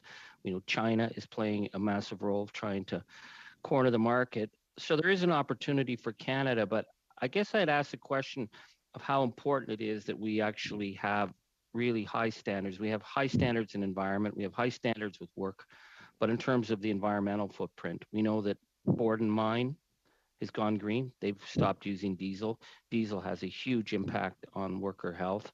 If we're going to be promoting energy with the batteries, how important is it that we actually try and get the sector to be showing that we can do this big production mining with clean energy? Excellent question. I'm going to take it in two parts. I think it's fundamentally important because folks like Tesla, all the manufacturers are looking for provenance, traceability, and a reduced carbon footprint. Part of the contributors to carbon footprint is how we move material all over the world. It's not the carbon footprint that went into the actual mining, it's shipping it across, we're shipping it overseas, where they're doing the processing, and we're buying back product, et cetera. So it's fundamental that we move these products, advance these energy efficient, greener mining operations. What I was also describing from a critical materials perspective, and we heard something from all our colleagues today, is how do we reduce our energy consumption by more energy efficient agricultural equipment. We talk about electric vehicles or electric e-mobility. It's nice to assemble a plant. We're bringing everything in from everybody else. Why can't we capture the technology and the spin-offs that come from it, which would then make the mine much more economic and the environmental footprint much more acceptable if they're reduced. Well, you're speaking my language, sir. I lived in Northern Ontario and watched so much of our resources go out, and the issue of value added is huge for us. Just down the street from me, the SMC mill, which is the first cobalt processing plant, is setting up. So we have opportunity. We see how recyclables and waste are being handled at Rouen Smelter, Garson, SMC mill. The importance of having a supply chain that we can offer the world, showing that we're using clean energy, that we have the higher environmental standards, we have better worker conditions. Do you have recommendations you could send to our committee on what we could actually bring to government to say, it's not just saying we're going to support the extraction, but it's how we extract and how we develop them that is going to be the key in dealing with the climate crisis? Absolutely, and it's more than just extraction. It's the value add along the line. And for us, because of these natures, we should understand that it's not just a commodity. If we don't understand what our customers demand and what their customers demand, and that's what China built. They were in the raw material business 30 years ago. Now you buy the washing machine, the computer script, all from them. Interesting leverage for Canada and reducing the footprint at the same time. I will submit the 10-pager. Thank you so much for that. Mr. Samry, I want to turn to you, and I just wanted to ask a question because I didn't hear the question of how climate is affecting the forest. I live in the Northern Boreal. Would you say that the climate crisis is having an impact on the forests of Northern Canada now? It definitely does. That's for sure. I mean, at the end of the day, we can see that the northern limit is going upper in the so there's trees that are growing in what used to be the tundra, and now there are trees with leaves that are now growing in the boreal forest, or something that wasn't seen before. So there's a change in the forest, and there's a need to make a change in the way that we're doing the evaluation of that forest.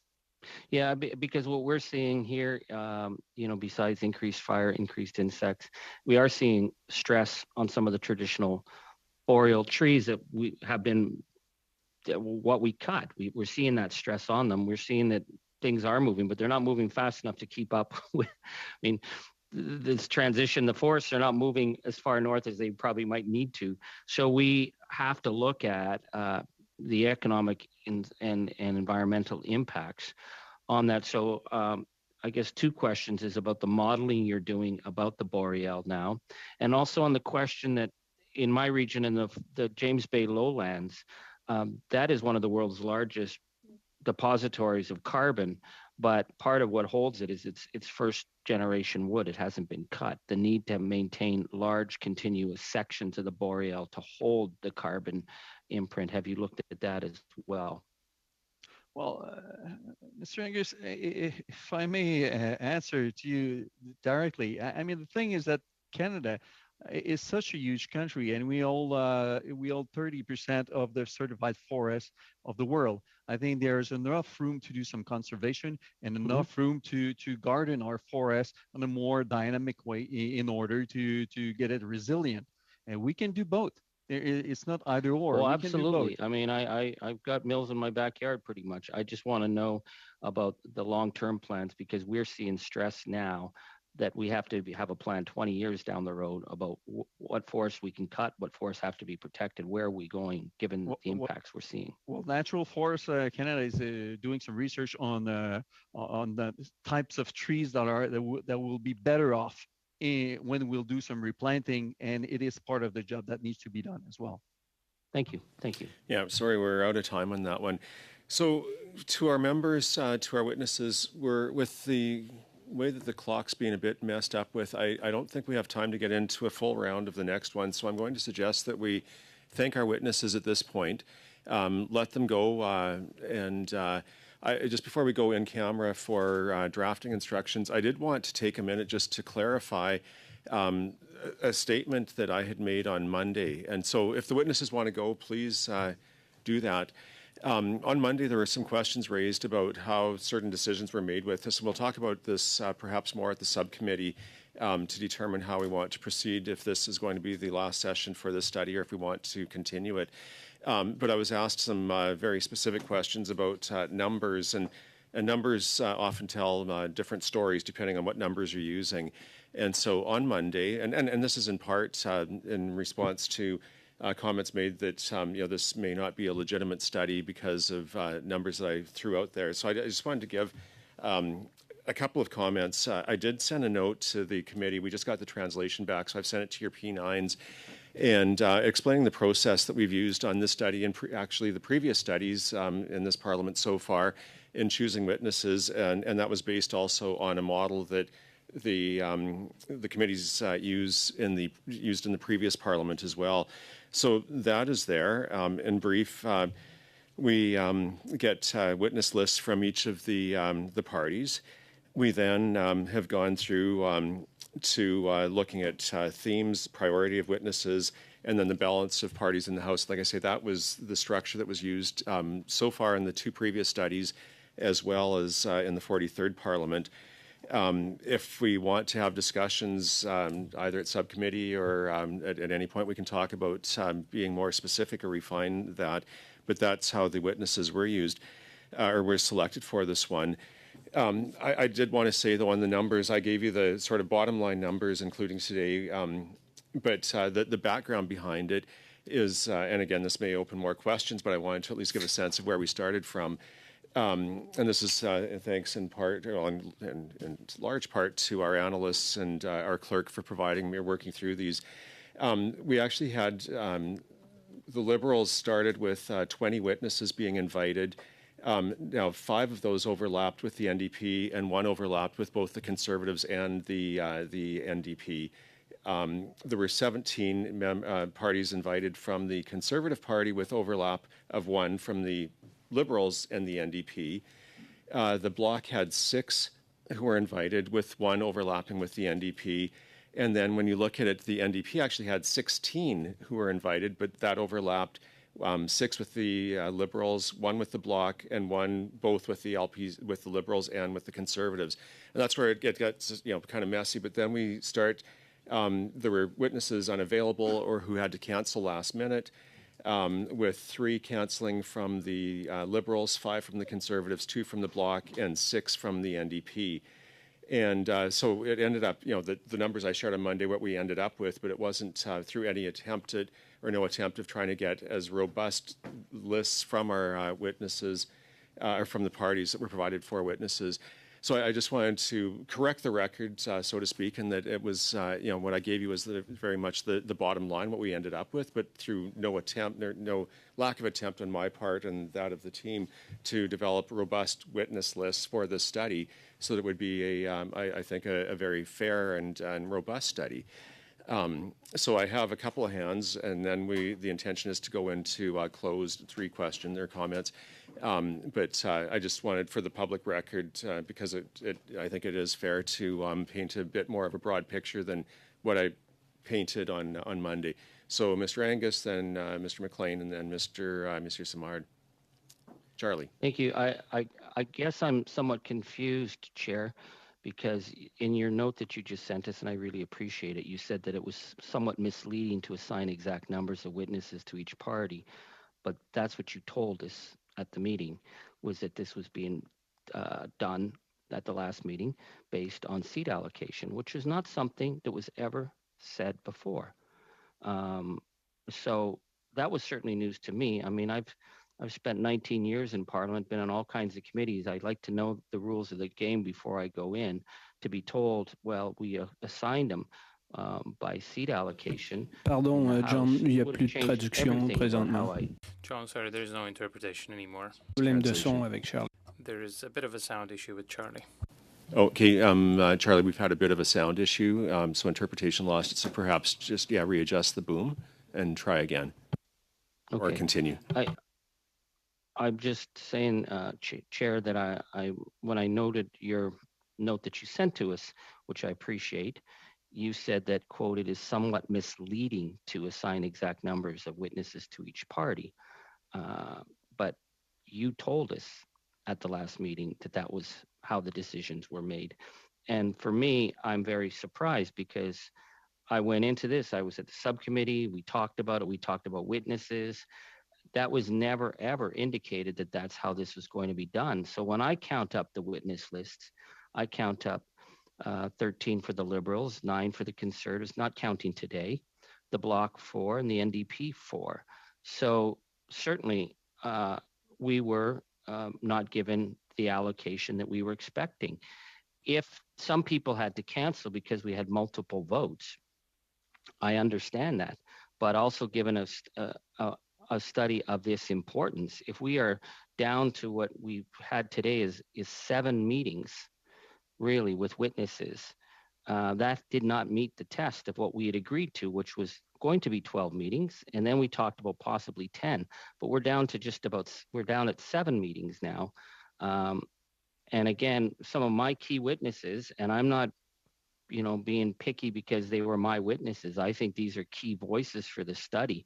I don't have a problem hearing from the agricultural sector. I don't have a problem hearing from the forestry sector, but I certainly question why key regional leaders on just transition are not involved, why the Just Transition Center is not involved, while Canada's building trades, Destination Zero, Oil Change International are not involved. The Indigenous Climate Action Group and Indigenous Clean Energy spoke to us. They were ready to testify, and now they have been dropped. To me, that damages my credibility of going out and reaching efforts to talk to witnesses and to ask them to testify. The Athabasca Chippewa, who will face a huge impact from oil increases because they're the ones who are dealing with the question of tailings. They have a stake in this. The BC Union of Indian Chiefs, we were under the impression, now they may have canceled in frustration because of the continual votes, but it seems to me, given the importance of Indigenous buy-in on this question, that we make arrangements, we try and see if we can reschedule, and we don't just say, oh, well, too bad, it's done, let's get this thing done. And at no point, I will just end on saying, at no point did we just say, so sad, too bad, and I do take exception to that. Every effort was made. Well, I'm sorry if I said that, then I will rephrase it, is that, oh, well, they couldn't make it, so we moved on, now we're going to give drafting instructions. To me, that is a disrespect to the larger obligation we have as parliamentarians to hear the full point of view. We haven't finished the methane study. That hasn't been submitted. We haven't finished the emissions cap. The clock is ticking. I can't see how we're now going to say, well, we'll throw this to getting it drafted. And we also have that other report, which from the previous parliament. So we have outstanding reports that aren't done. We have witnesses that we haven't heard from. I don't see how it is that we can say at this point, when we haven't met the test of 10 to 12 meetings, that we're ready to just shut this down and try and get this out the door. It makes no sense to me, and it's not credible for the work that we need to do to reassure Canadians and to provide the government good, strong advice on something as important as the Just Transition study. Yeah, thank you for your comments, and that's why we're having subcommittee today to look at where we want to go for some future studies and where we want to conclude this one. And I would just say that where I hesitated on the numbers is what you've quoted again is sort of the bottom line numbers, but I'm saying that there's a whole bunch of the witnesses that crossed party lists, and that's where it's not, and in the numbers that I gave, if the way that the analysts have assigned the numbers is that if one is on the Liberal list and one is on the NDP list, the same person, they're assigned to the Liberals as the majority party. Same as if there was a Bloc and a Conservative, the Conservatives get attributed that witness. And that's why I'm saying that in the other numbers I shared today, that there were a lot of witnesses that were on multiple lists, and that's why it's not easy to attribute simply a number to a party, because there is lots of overlap in the witnesses. And we tried to get where there was overlap, ones we thought they would be of mutual interest. Unfortunately, in the way that I presented the number on Monday, they were attributed to the majority party, either the Liberals or the Conservatives, which then ends up skewing the numbers in appearance.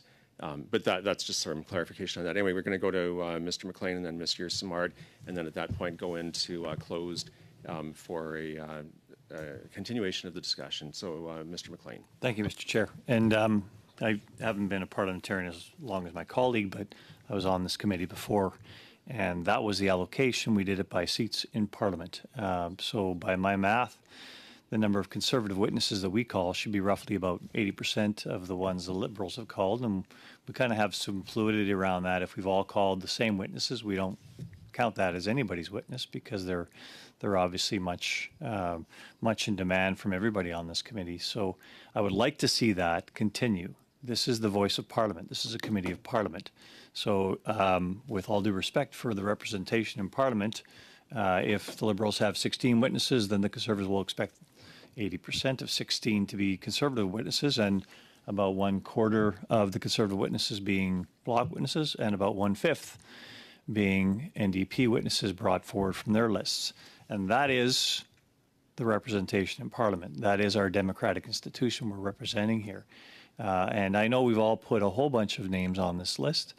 Perhaps, Mr. Chair, what we needed prior to the finalization of this report was a meeting of the subcommittee to say which of your witnesses are imperative to get on the list here prior to finalizing the witnesses. Because all of us, we weren't involved in which of those witnesses that we put on the list got selected to be heard here at this committee. So I think that some of those would be very important. I'll also raise a point that a lot of witnesses appearing at short time at these committees leave very little time for us to question the witnesses. So having 6 witnesses at one meeting doesn't really give us that full analysis of what they've been able to provide to us. So I would suggest that we actually have to trim down the amount of witnesses we have at these meetings, and you have a good list, and hopefully you can trim from that list those that will be most important and give us a broadest perspective. But those do have to represent the weight of Parliament in here. So if I could suggest a path forward, it would be to extend the number of witnesses that we see here one more meeting or so until we have that ratio. And in the subcommittee post this meeting, you meet with the parties and say, here's how many we can fit in for you in that last meeting. And that'll have your ratio relatively straightforward. And then we can make sure that the ones that each party feels are most important to be on that last list of witnesses get heard by this committee. and then we proceed with the report. Thank you. Perfect. Thank you for your comments, Mr. Simard. Oui. The proportionality based on seat numbers doesn't work because I would have the same number of witnesses as NDP, and there is no crossover with them. There was only one.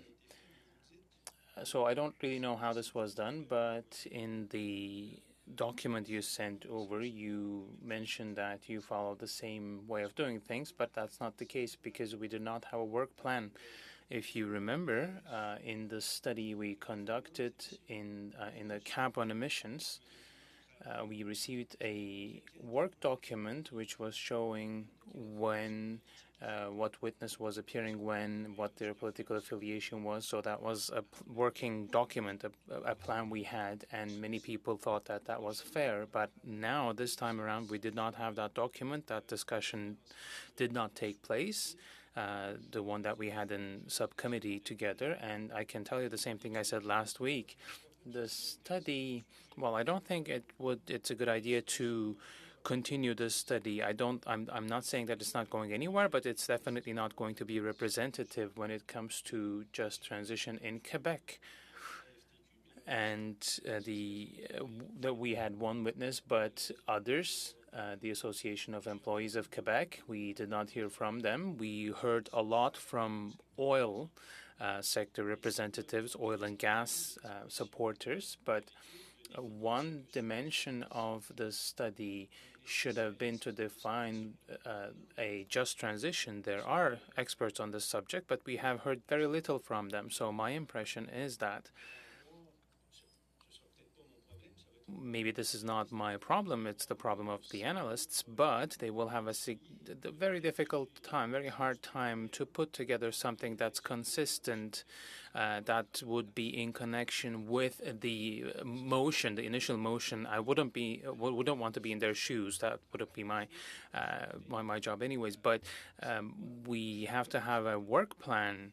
I'm not sending witness lists for it to go nowhere. It's a waste of time in that case. So there might be ideological interests of certain groups or others, but if that's the purpose it's saving, then I'll save my time and not send witness lists. So we have to keep this practice of having a working document. And as Craig was saying, there has the proportionality question in relation with the seat numbers. When we go in camera, I'll maybe continue, but I like it. I'm not trying to be hard on you or anything. Thank you. I think I'll pick up from where both the last two people spoke. First of all, I think that from Mr. McLean's piece, I think it makes very much sense that we continue most of this conversation in subcommittee, which is exactly, he said we should be talking about it and going through it in subcommittee. And I believe that there's time set aside for that. So I think that would be a good place. But as a parting, just mention, I was chair of a committee for many years as well, and we always divided it proportionately. It seems fair in the way that you've talked about the numbers, but I think that at subcommittee, you can kind of launch into that and to have everyone have their say. Thank you. Thank you. And Mr. Angus. Thank you.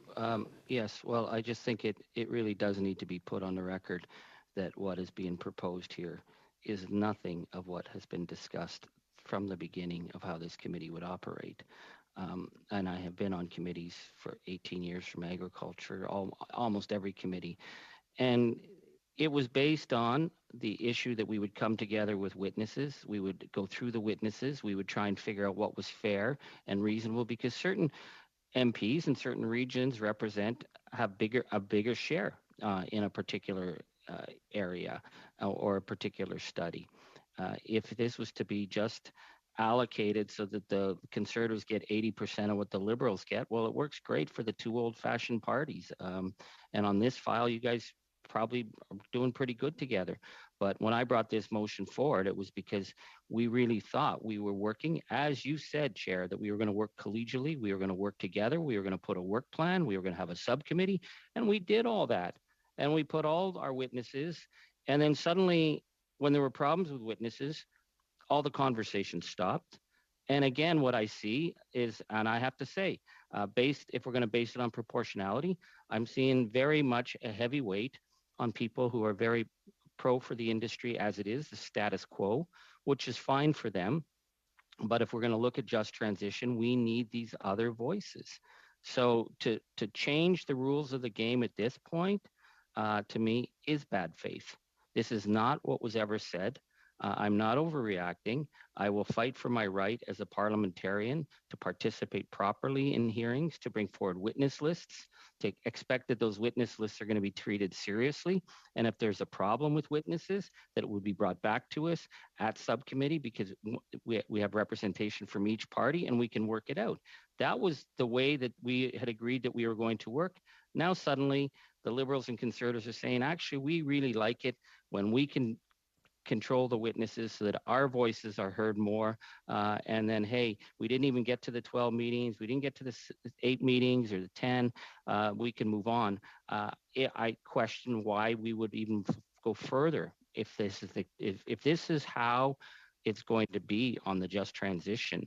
Then I would like to think we can get this done. I would like to think we can have proper witnesses, but I really am concerned that I'm dealing now with bad faith, and I have lost a lot of trust. And I have enormous respect for you, Mr. Chair. I'm not trying to be mean to you, but this is about fundamental principles about how we operate.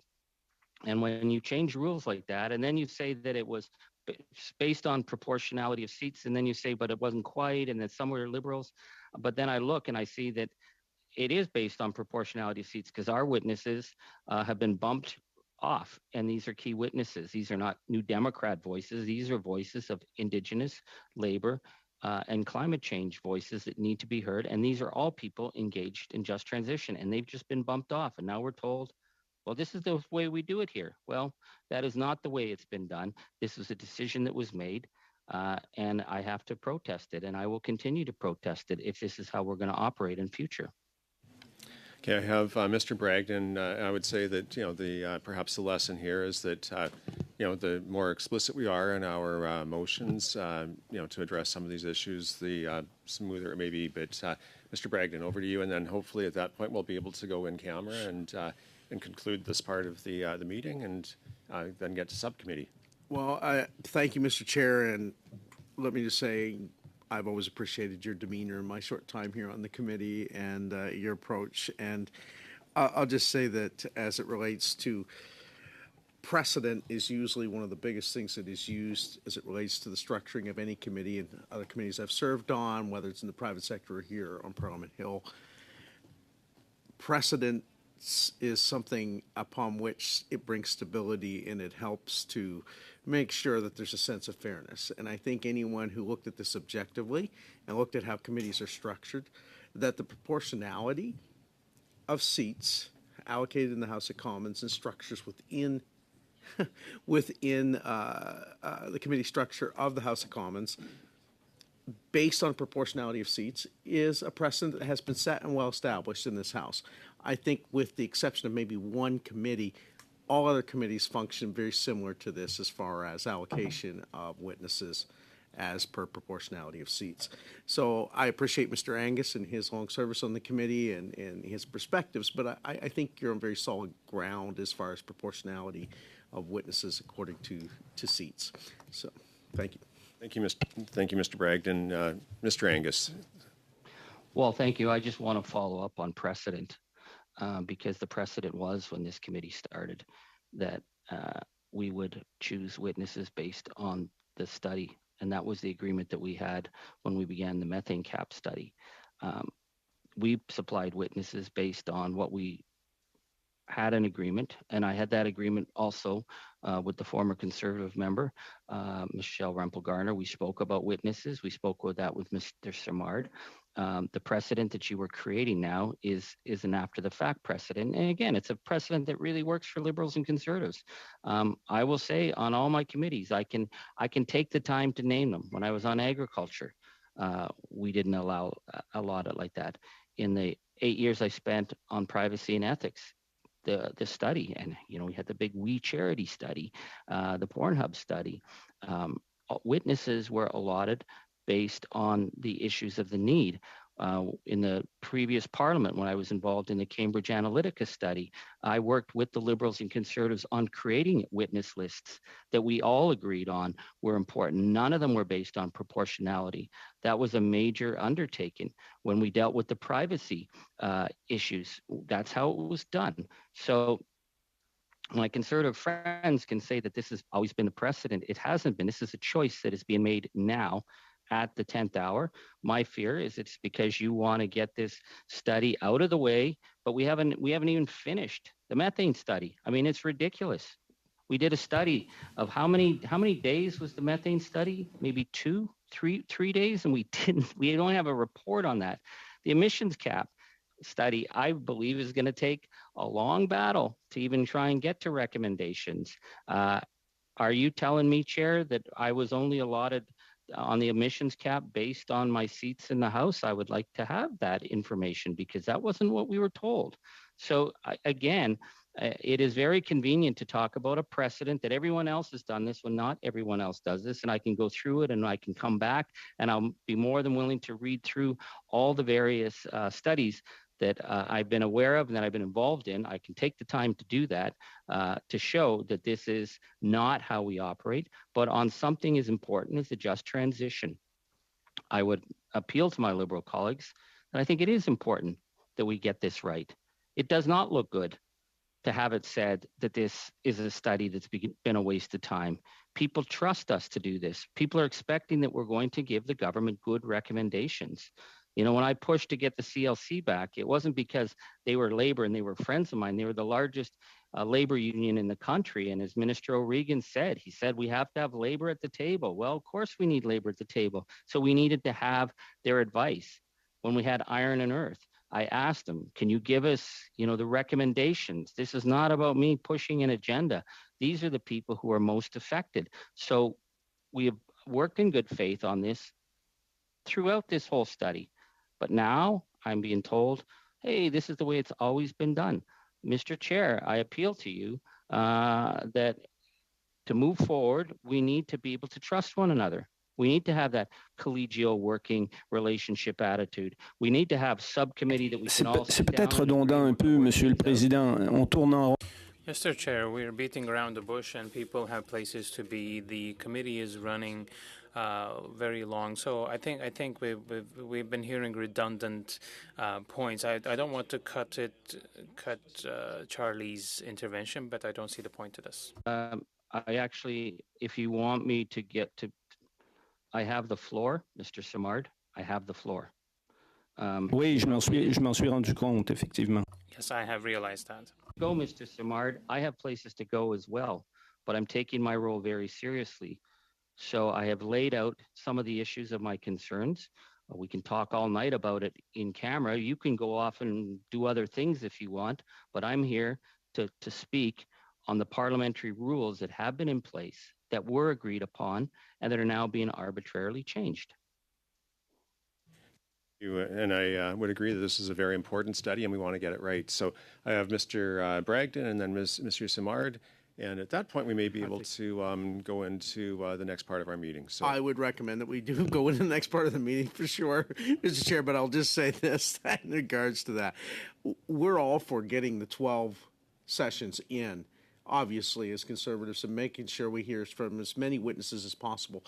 But I really feel that we don't want to be coming across like certain sets of witnesses are more important than other sets of witnesses. We've been hearing from very qualified witnesses from all across the span that have been brought forward to this committee so far, and we're hearing very valuable insights. They may not line up with everyone's ideology, but we're hearing important and pertinent from the Labour perspective, from the industry perspective, from other perspectives and regional perspectives. I've got lots of witnesses that I submitted for the committee to consider that haven't been called yet, and I'm hoping they will. But I'm not going to filibuster based on that at this point. So let's hopefully get this to subcommittee and come to a reasonable conclusion. Thank you, Mr. Chair. Mr. Simard. And Mr. Angus, is that a residual hand or is it a new hand? Oh, no, that's a residual. Simplement. Just to specify one thing. My colleague Charlie was saying that we have an agreement on the witnesses in the previous study we did, which was not the case. We had an agreement on the subject of this study, but we did not have an agreement on what witnesses we would hear. That's completely different. I believe there are precedents of functional rules. We can all go back to our whips. So I would recommend that we go in camera now, and then we can maybe talk about this, and we'll maybe calm down a bit if we go in camera. Well, we're going to suspend and go in camera.